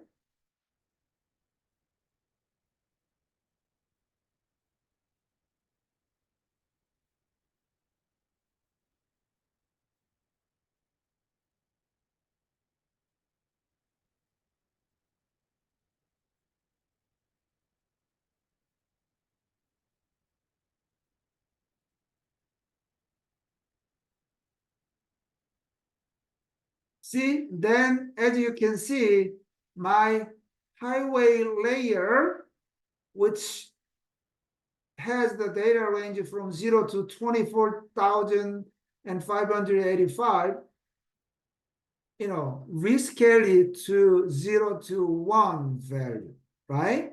So that's why we needed to do normalization. So why don't we quickly repeat this process for the rest of the layers, right? So let me click grocery distance, for example, and that's the maximum value of grocery distance. Let me copy, and here all I want to do is divide grocery distance by the maximum value. Let me call grocery And yeah.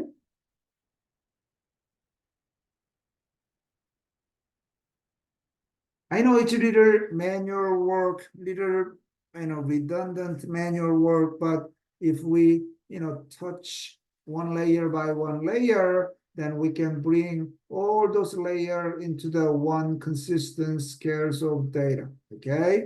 So let's do that one by one, okay? I got my second layer, third layer is park distance.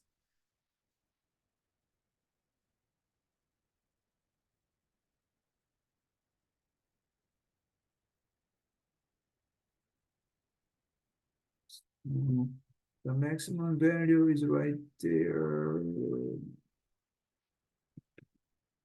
Paste. Change this to the park distance. So, park.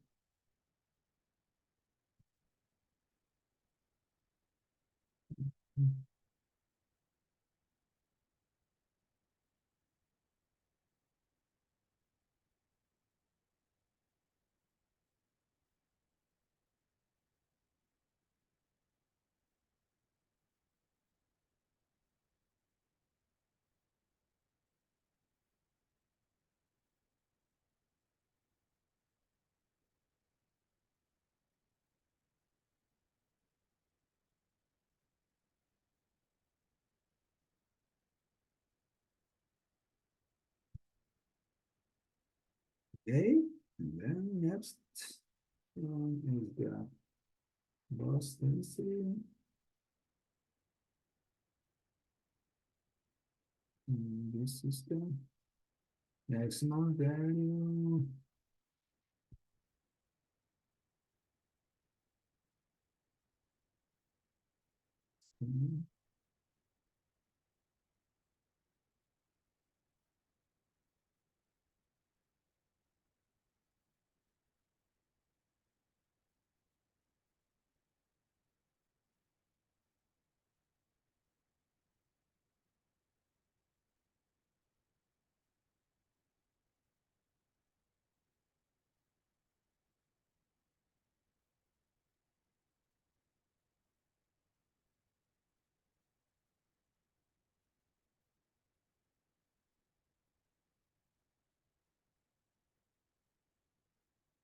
And then,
Okay.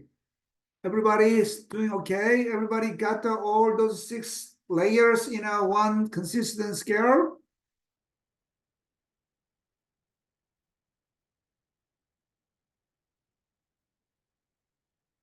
As you can see, in my case, I got all, 5 layers actually from 0 to 1. And there's one exception that one layer goes from 0 to 0.99997. It's not exactly, it's not exactly 1, but, almost 1, because I think the maximum value that I copy is not precisely maximum value. There's like a little off number from like a 6, 7 decimal places or something, but let's not worry about it. Why don't we treat this is like, that number is 1. It's, it's virtually 1. It's not exactly 1, but virtually 1, right? Everybody got it? So, you guys are still working on or pretty much done? Can we move on to the next step? Or do you need a few more minutes?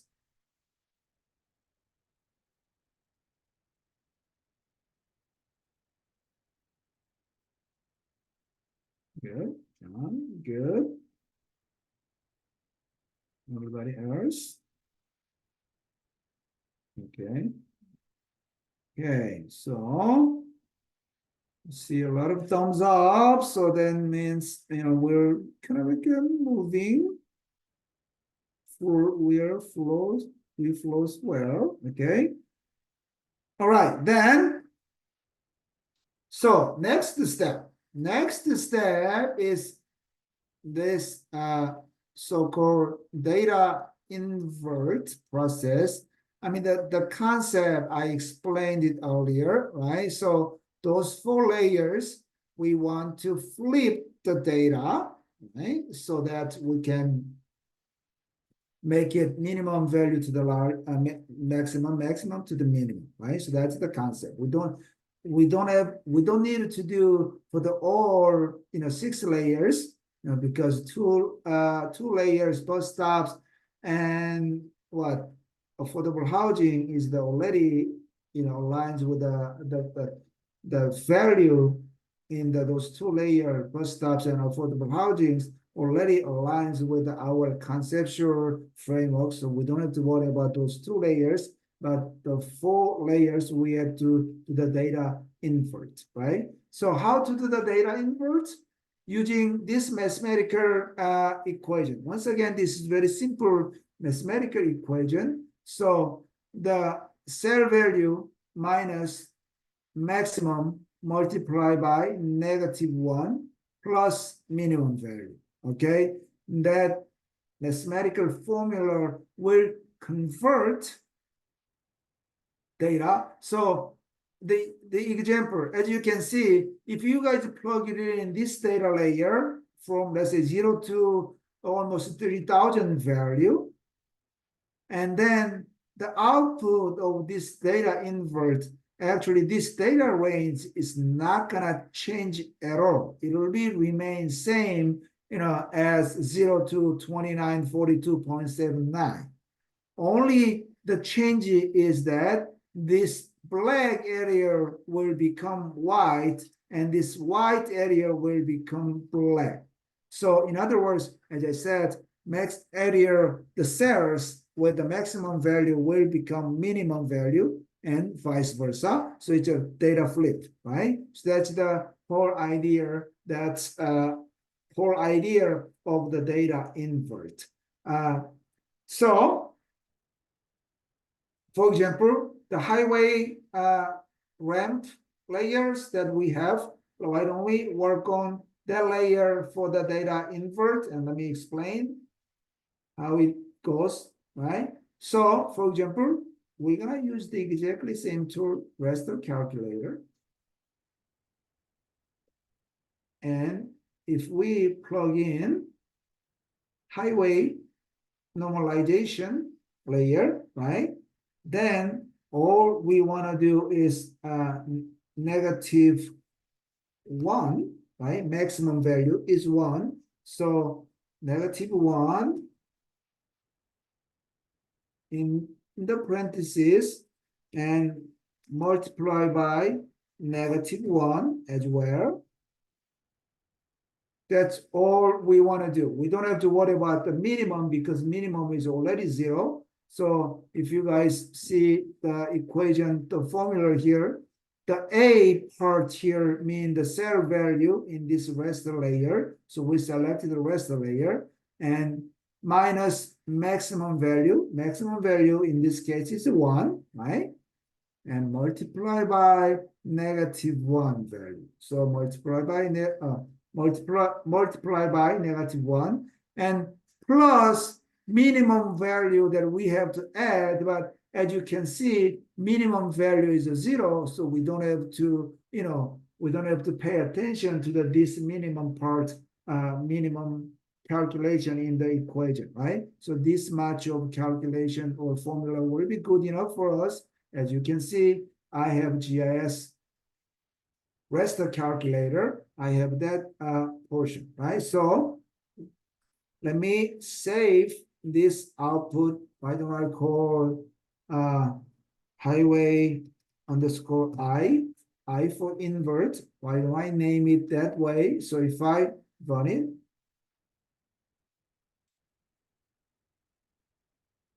I will be able to flip the data.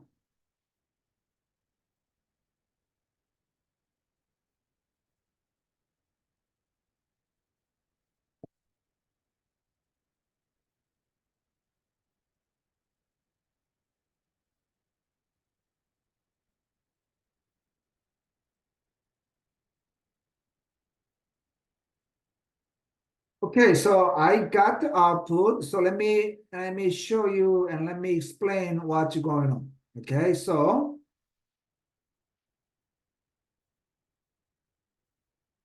if we take a look at the input file and output file, right? So this is the output of that invert process, and this is the input of that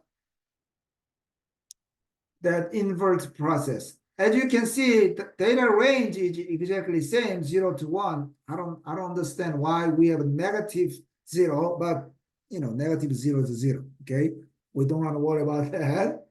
Oddly, we got the -0. Doesn't make a lot of sense, but that's what GIS does, right? So here, this is the input, this is the output, exactly same data range 0 to 1. But if you guys take a look at it, only the change is that black area become a white areas become black, right? So that data flips is happening, right? Everybody understand what's happened and what's the impacts or the reason for the data invert, right? So why don't we repeat this data invert process for the 3 more layers: crime, park, and grocery. So let me do the park, for example. All you want to do is you don't have to do anything. You just, replace this input layer, right? That's pretty much what you needed to do. So I'm doing park, right? Once again, park layer, the data range is consistent, 0 to 1. So the rest of the formula will remain same. Don't want to worry about it. Right? Let me call park invert park underscore I and generate park underscore I.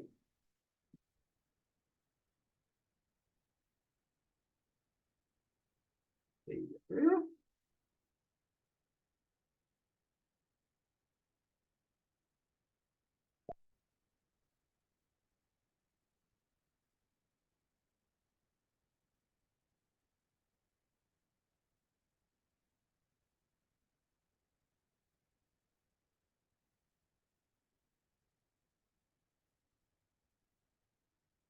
Okay, and next one is, let's say, grocery. So let me work on grocery.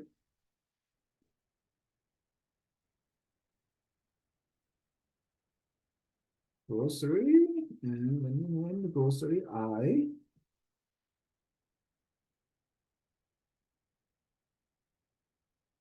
Okay.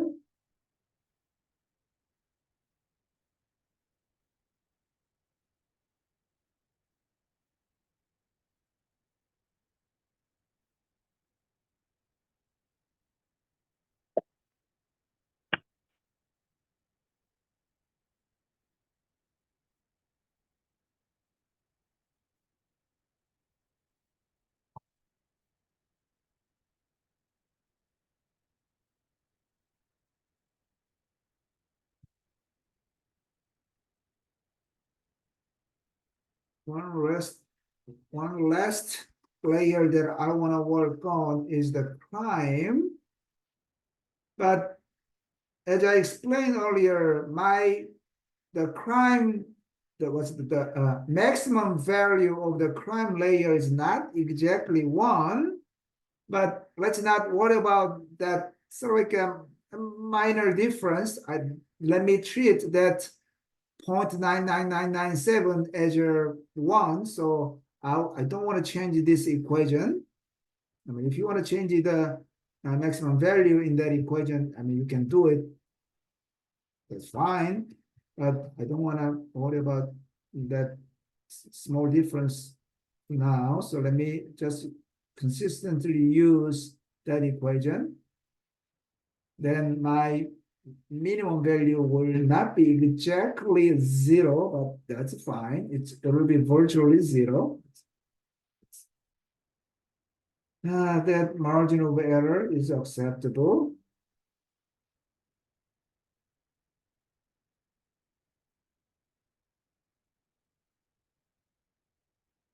Right? As you can see now, the minimum is not exactly 0, but it's virtually 0. It's almost 0. So let's not worry about it. And then what? I don't need highway, grocery, park, and crime normalized layer. Me get rid of it so you can see better and you can understand my 6 layers, right? So I need to normalize the layer affordable housing project and bus stops, and I have 4 inverted layer highway, park, grocery, crime. So total 6 layers, right? So layer by layer, we can see which area is more crime, less crime, closer to the grocery store, parks and highway, ramp, so on and so forth, right? So we are ready to move on to the next step. Everybody here?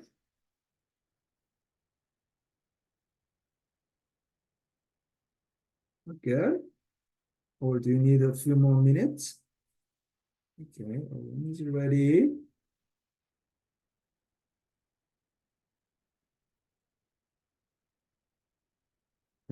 Everybody else is ready? Or do you need a few more minutes? Yes, ready. Okay, thank you, Pete. Pete is ready. And everybody else? Good, thank you, Monsieur. And Carlos, okay, looks like you guys are ready to move on. Okay, so here, now, if we take a look at this entire process, see, we did all those analyses and we made it, up to here. One last steps that I want to do before we calculate this composite suitability score, I want to superimpose, here I said zoning, but actually land use. My point is this. Yeah, we calculate all those kind of a suitability score of individual layer, but that doesn't mean that we can build multifamily housing in this entire study area, right? obviously there is a land use that allows to build a multifamily housings, and there is area or land use definition that do not allow to build multifamily housing. So it is, ridiculous to calculate suitability score for the entire study area, right? So my approach is this. I wanna create a one land use layers, okay, that simply stores 0 or 1 value. So my sort of conceptually, what I'm about to do is what we are about to do is that we want to filters out the area that's not allow us to build multifamily housing, right? So for example, hey, if I explain the concept, hey, this is a study area. What if this area is a single family residential zone? We're not going to, no matter how high suitability score that we get in this area, we're not going to be able to build the multifamily housing, right? So by the definition of a land use, this area is not suitable area for the multifamily housing development. Everybody get an idea, right? So we want to filters out this area, because this area, no matter how high, no matter how high suitability score that we got based on highway accessibility, bus stop density, grocery accessibility, park accessibility, all those 6 variables that we use, even if, this area gets a high suitability score based on those 6 variables, hey, by the definition of the land use, this area is not buildable. This area is not suitable for the multifamily housing development, right? So that treatment is something we are about to do. How we want to treat or how we want to superimpose this buildable or not buildable multifamily housing is this. I want to create a raster layers, that stores buildable or not buildable definition with the 2 simple numerical values. 0 is not buildable, 1 is buildable. Okay, everybody understand? But where we're going, actually, without this zoning or land use layer, what we're gonna do is that I want to sum all those 6 values up into the 1 layer. Then theoretically, we can get the maximum value of 6. Does it make sense? Then 6 value theoretically will represent the most suitable area for the housing development, right? And 0 is obviously, theoretically, we can get the 0 value for the minimum. The 0 value means, not suitable at all for the multifamily housing development, right? So that simple summation calculation is that what I want to do for the composite suitability score, right? So what does that mean is that, hey, I want to add highway layer plus park layer, right? Plus bus stop layers plus prime layer plus affordable housing layer, right? So if we sum them up, those 6 layers, I'm missing one layer, what grocery. If I add the grocery layer there,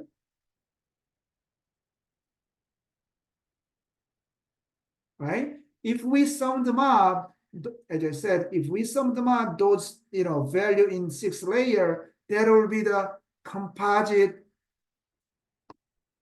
suitability score, right? But on the top of that summation calculation, what I want to do is that I want to do the one overall multiplication calculation with the land use. So this land use will only have value 1 or 0. 1 mean buildable, 0 mean not buildable. Then the suitability score calculation out of this equation, all those areas in the not buildable area, right? The suitability score will be automatically become 0. Do you understand my point? Because this is multiplication. So, no matter how suitability score that we get it, if we multiply by 0, which is not buildable, then suitability score will become 0. On the other hand, the suitability score within the buildable area, we can preserve this summation value because we're gonna multiply by 1. Everybody understand the approach here, the concept here, where are we going? We're good?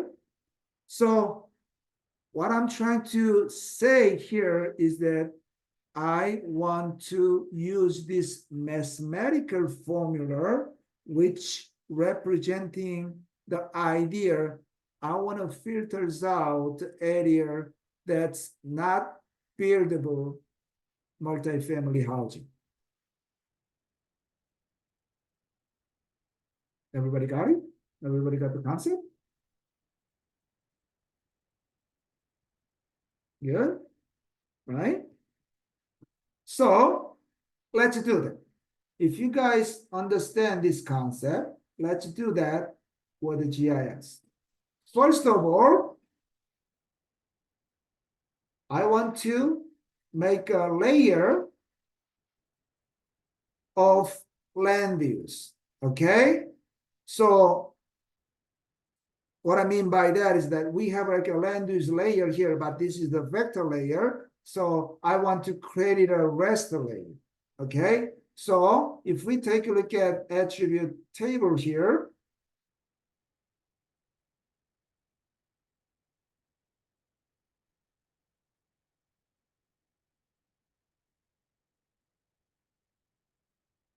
you see that generalized land use classifications here. So what I want to do is this. Simply, I want to add a new field.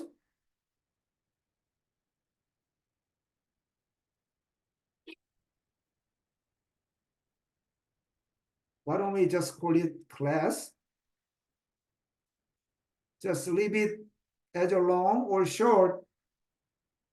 It's fine because only the value that we want to store in this class field is either 0 or 1. So short is even fine. Good enough. Okay.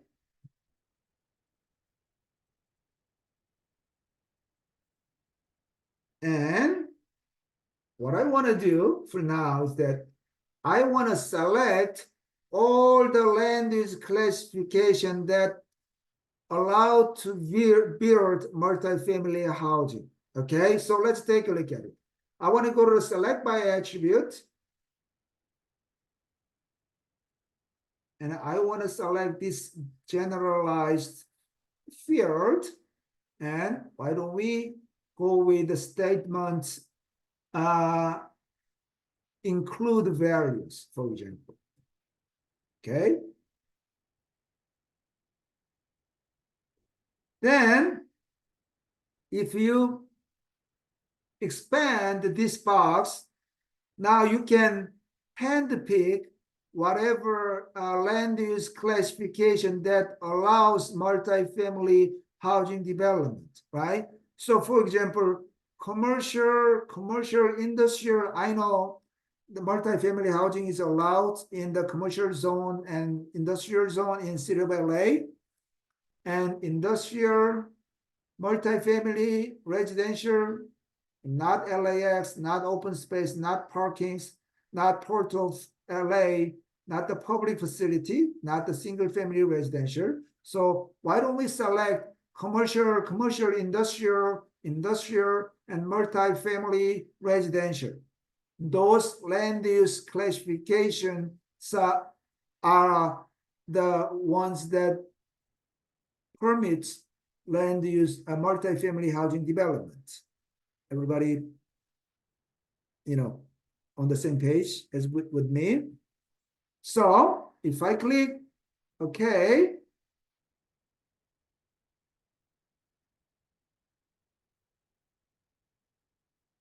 I will be able to select 26,629 records out of 55,106 records, right? So for those selected records, I want to assign value 1 because that's a buildable area, right? Value 1, apply.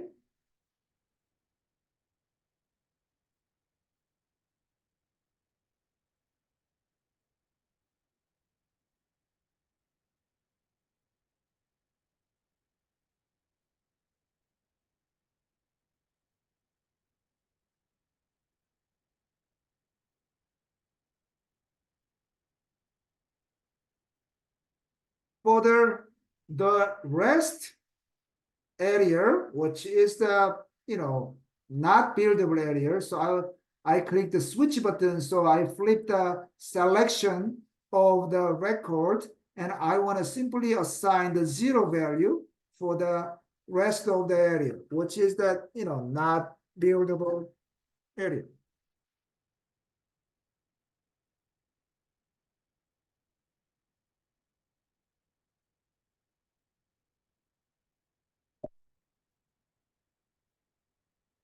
Okay.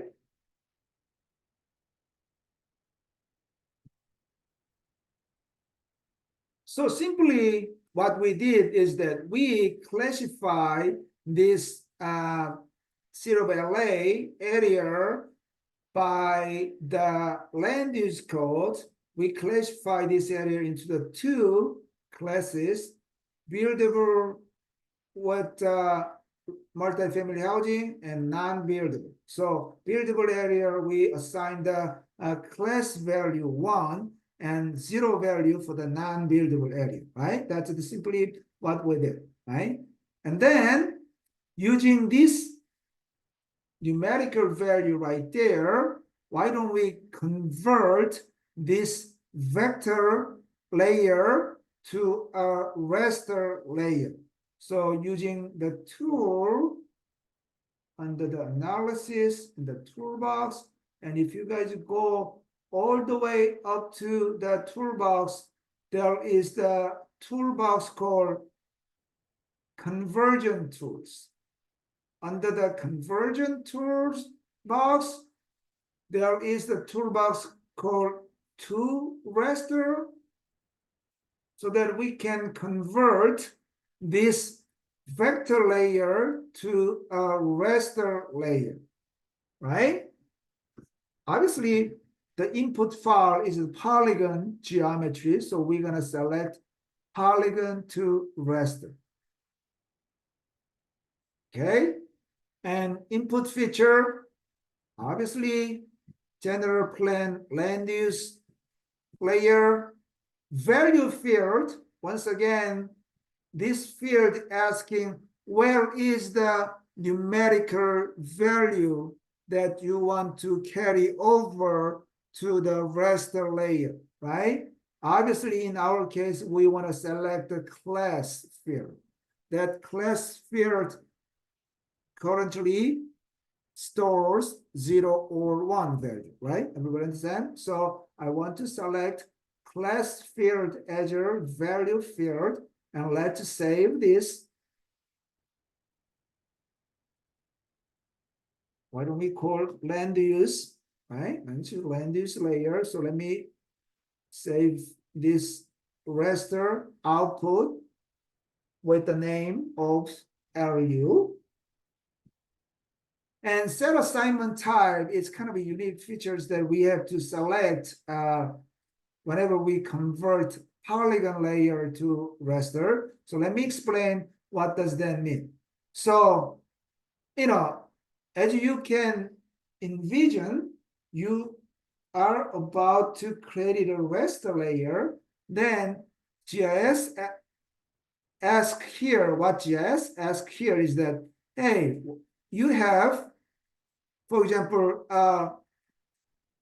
the polygon shapes something like this. Okay, let's say, like shapes like this, for example.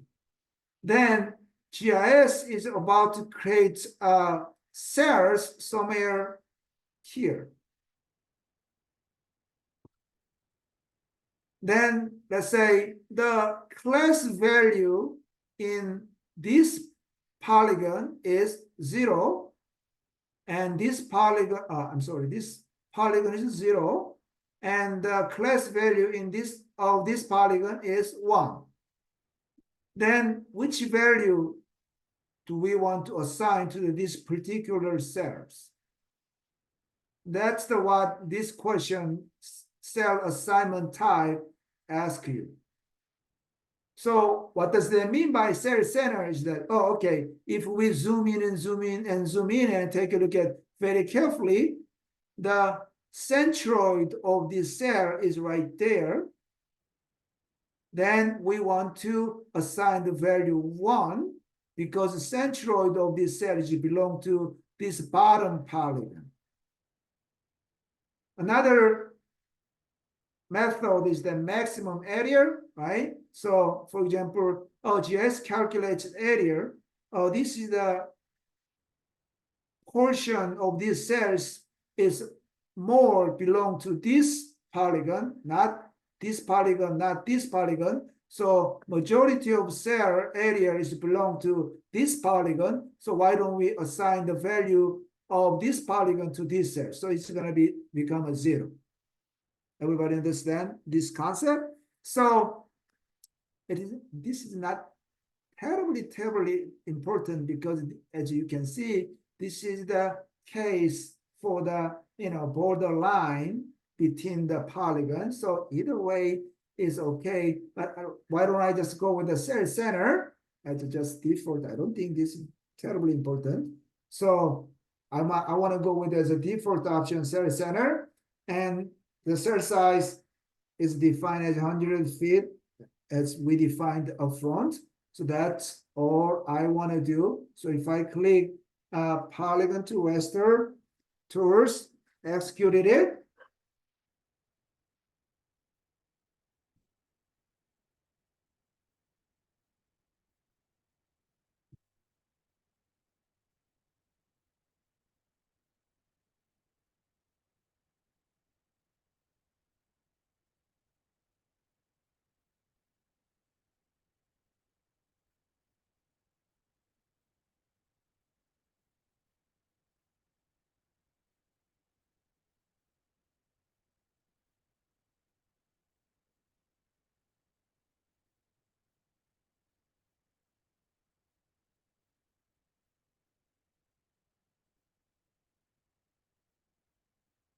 Okay, so as you can see now that vector data is rasterized, right? So now you can see, 2 different color, 0 mean non-buildable area, 1 mean buildable area. I mean, it's the output raster file is not so attractive, but I mean, let's not worry about it. I mean, the visualization, quality of visualization is not the important factor here, but important point here is that we were able to convert this raster layer into the, the vector layer to the raster layer so that we can do the raster, calculation, right? So we got this buildable or non-buildable land use classification data in a raster layer, right? So we are ready, really ready, and we are ready to do the final composite suitability analysis, suitability score calculation, okay? So let's go back to the spatial analyst tool and let's use the raster calculator one more time. So as I presented it earlier, this final calculation will be very straightforward. Crime plus grocery plus park plus highway plus affordable housing plus bus, right? Close parentheses and multiply by land use. And let me name this final suitability score layer called suitability.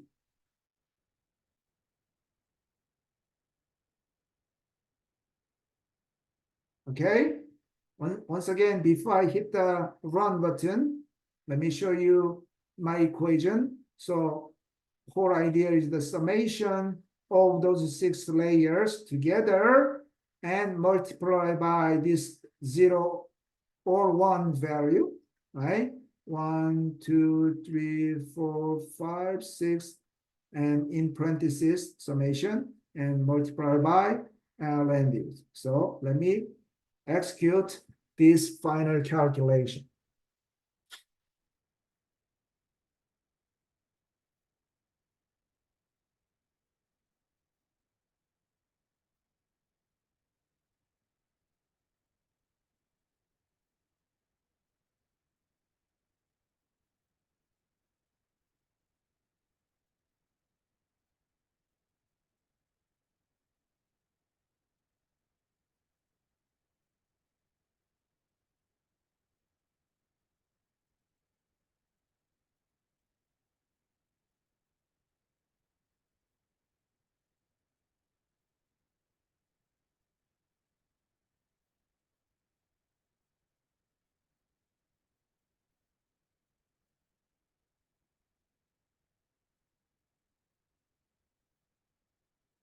Hey, so I got the final product. Yay. So if I show you guys, and explain it.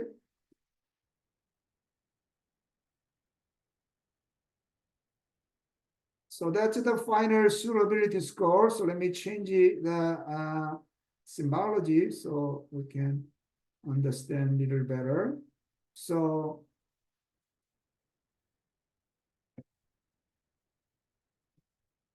if I select, let's say, green to red, but let me invert it. So red to green.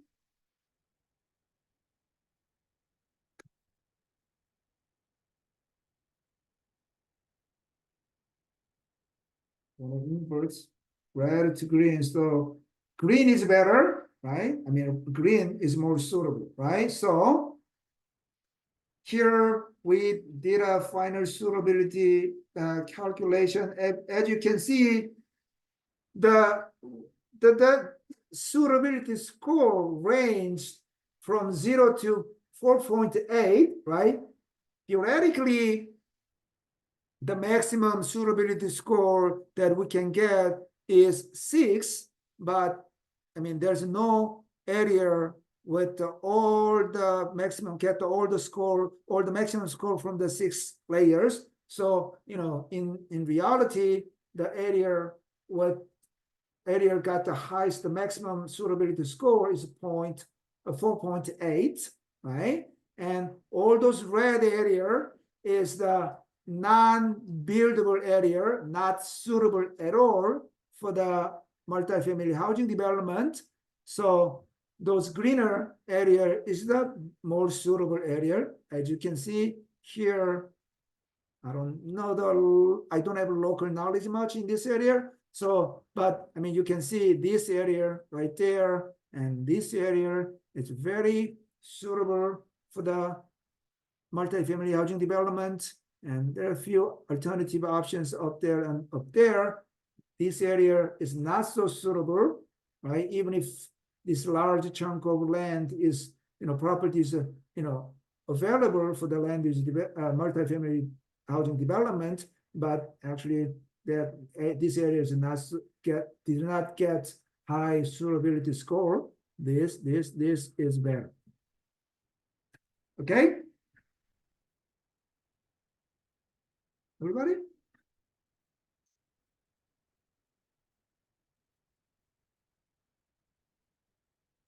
We're good.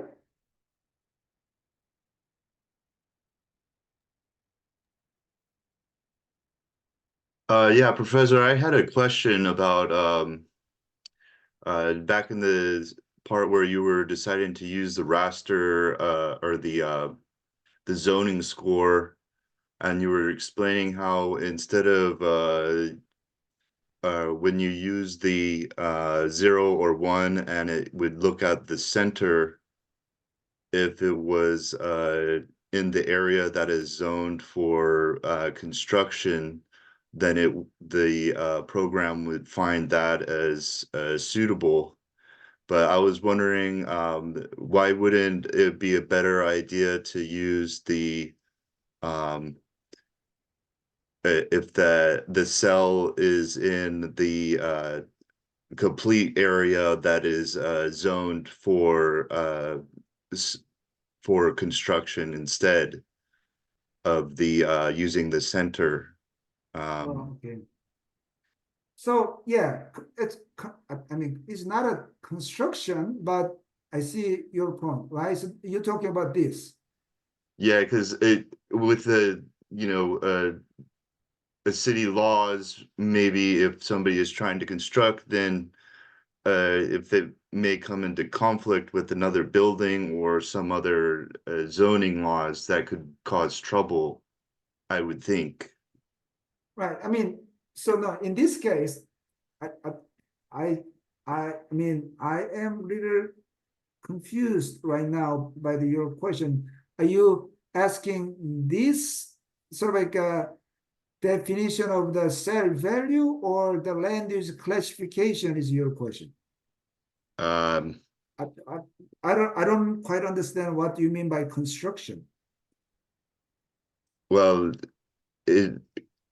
for say the green layers that you have in your map right now, if you were to zoom in onto the edge where it is a green and a dark orange, is that could there be potentially a conflict of other buildings within that same area that are not zoned for the construction that you would be trying to do with your development? Or I don't think there is any conflict, because here, I guess I use this sort of like this, the figures to explain the concept of the convergent polygon vector layer to the raster, right? But this is little exaggeration. So if you take a look at, for example, I mean, if you take a look at the cell size here, it's really fine detail. This must be one cell size, right? So when we overlay with this cell size with this a land use classification, you see, because we use the, 100 feet cell size, I mean, I see. this is really, the case that at the borderline, right? Yeah, very So, small. right. It doesn't takes over one gigantic parcel as a one, cells. So it's, the way I draw here is a little exaggeration. So if I draw more closer to the what's really happening is that cell size might be something like that. That's the case that we're talking about. Or this case right there, I mean, we're talking about these examples, right? Uh-huh. You see my point? So, Yeah. I mean, that's why I says, I mean, when you choose this option, either, cell center or maximum area, I mean, it's, you can choose the option based on your judgment. But the way that I says that that's not that terribly important because, I mean, we're talking about rare few cases on the borderline, right? So I don't see in this raster layer huge conflict between the land use classification. Okay, thank you. Okay. Any other questions? Any other concern? Any other interesting discussion point that you guys have?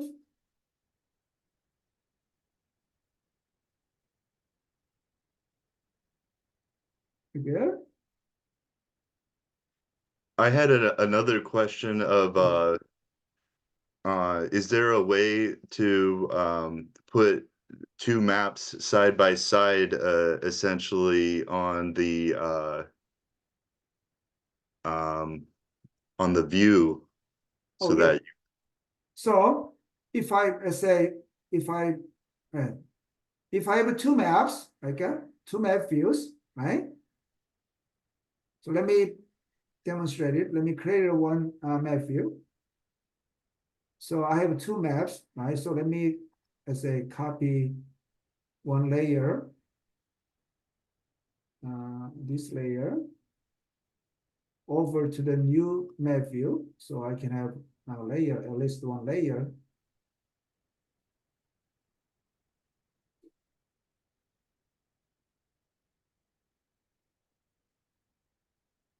Right? So you want to see this map, right? You want to see this map and the other map side by side, right? So this map, this map. Then what you can do is that you can right click on the map view. Then you can choose, you can organize these two maps by horizontally or vertically. So if I click vertically, I can take a look at two maps side by side. okay. Great, thank you. Okay, good, good. Any other questions? Any other comments or anything? Right? I have a comment towards Matthew's Yeah. question. I don't know if this helps, but if you put, for example, that layer that's on map 3 on top of where it is on map 2, there's a tool where it's called the slider tool, where you can kind of slide, like slide over the features, so it's slowly sliding and you can see it slide back. That kind of acts like a side-by-side comparison as well. Right. So that's not like a side by side, but so when you have this, multiple layers together, and if you want to kind of take a look at the layer, at the bottom, I mean, what you can do is that go to the rest of the layer. I think there's swipe. a swipe. Yeah. Right? So you can swipe it this way, or you can swipe it, the horizontally. So see horizontally. So I mean, you can do this. But I mean, it's slightly different from taking a look at side by side. But you can do this. I mean, I'm not a big fan of using this. I mean, why do you want to swipe it? You just turn it off and on and take a look at it this way, right? So I mean, it's up to you. But what I'm saying is that the option is available. Either you want to swipe it, or you can turn off, on, take a look at it that way, or the way that I show you earlier, you can create a multiple map view and you can take a look at multiple map views side by side. Okay?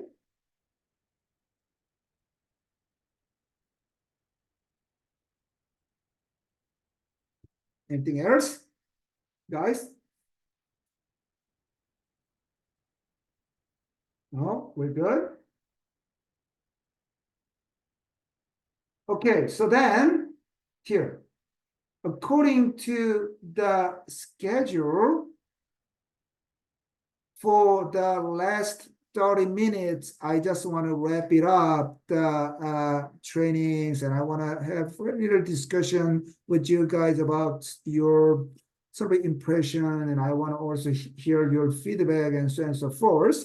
But here, as I mentioned earlier, I skipped, right, a couple of the geoprocessing analysis. Why don't I just quickly show you guys this, then we can discuss. I mean, it don't take a lot of time, so why don't I just quickly demonstrate, you know, that accessibility measure and so-called a tool called a near tool. Okay, so let me bring the data. So let me quickly show you guys this one. So this accessibility measure. Okay, this accessibility measure I'm about to demonstrate it. So why don't I show you, and then we can just wrap up this, you know, long 2.5 days of training session. Okay, so just give me a second. And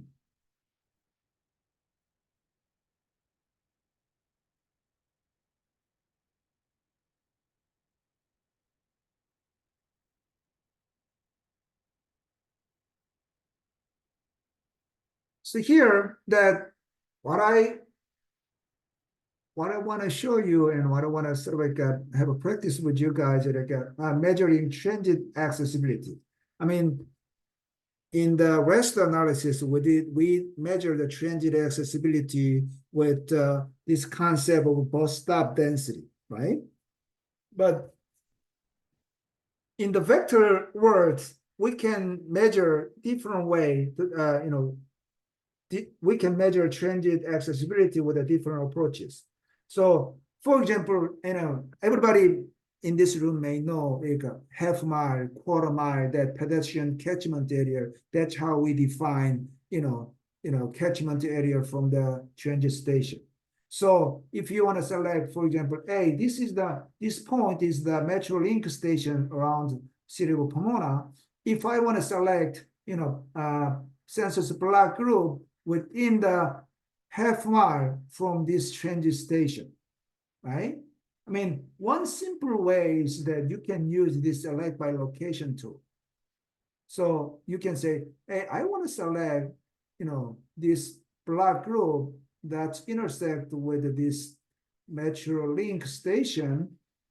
This search distance is like a half mile, for example. I can put the buffer distance here, then I can search something like that. Then GIS will select.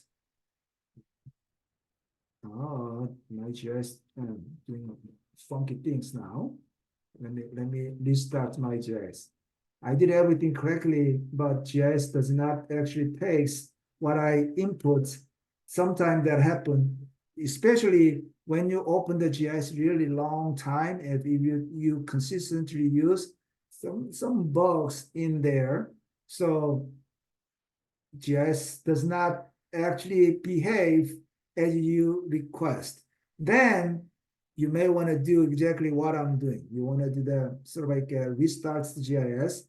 I don't recommend for you guys to save project file, for example, APRX file. And then if you save the APRX file, close the GIS, open the GIS again, and open the APRX file again, your project, the bug is still there. So that's not a good idea. So always you need to refresh everything. So like what I'm doing here, I shut down GIS completely, open the GIS and start new GIS project. That's, often happened to me. Even in my class, I found, my students have not do anything wrong, but GIS does not behave. So I always ask my student to restart the GIS. So let me quickly restart my GIS. I know it sounds very odd, but that's what it is. The world out there is not perfect. So let me quickly restart my GIS.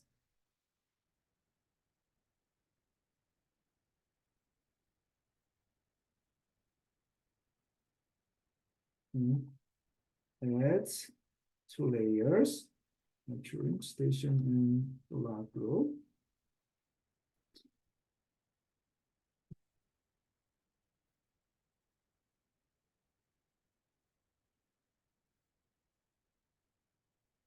So like exactly same way that I did it, if I use the select by location.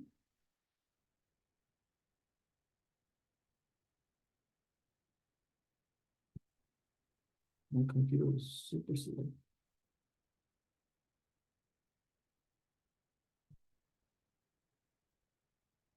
So intersect, I want to select metro link station. We said like a half mile from the metro link station. If I select Mars, and if I apply, see now I am able to select much more block group. I mean, this is what it is. I mean, I did exactly the same thing. Now you see, before that didn't happen. Now this is that now GIS behave properly, correctly, right? So that's what I'm saying. I mean, going back to the discussion, see, that's how you can select, oh, those block group is within the half mile from the transit station, right? Then you can identify those block group within the transit station. Another way is using the tool, geoprocessing tool called near tool. So near tool will calculate under the toolbox, analysis tools, proximity, there's a tool called near. This near tool calculates, for example, from block group to transit station, the nearest transit station, okay, and save this output in this field. So if I executed it, nothing's gonna happen on the map. But what GIS is gonna do is that GIS is gonna create these 2 fields in the my block group layer.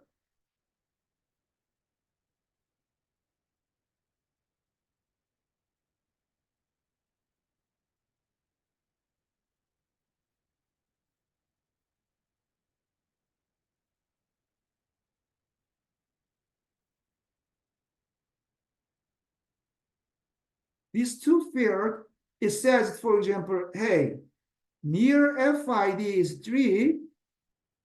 What does that mean is this? So this is this block group that I selected. Near FID 3, that means the nearest station from this block group is this one, I believe. Let me double check. See, the object ID is 3. That this 3 means this object ID. Okay, so the nearest transit station from this block group is this one, and the distance between this block group and this nearest station is 4,284 feet. Right, so for every single entity there, GIS will find it out nearest entity and calculates the distance. Okay, so that you can see,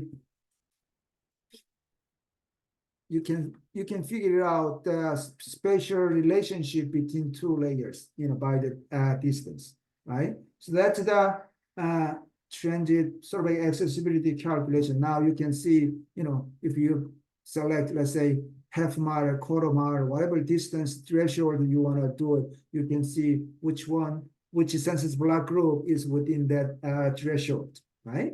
So that's the one thing that I wanted to demonstrate earlier and do the exercise earlier, but I was not able to do, and I skip it. So please, remember this near tools. Okay. Okay, so that's the all I have for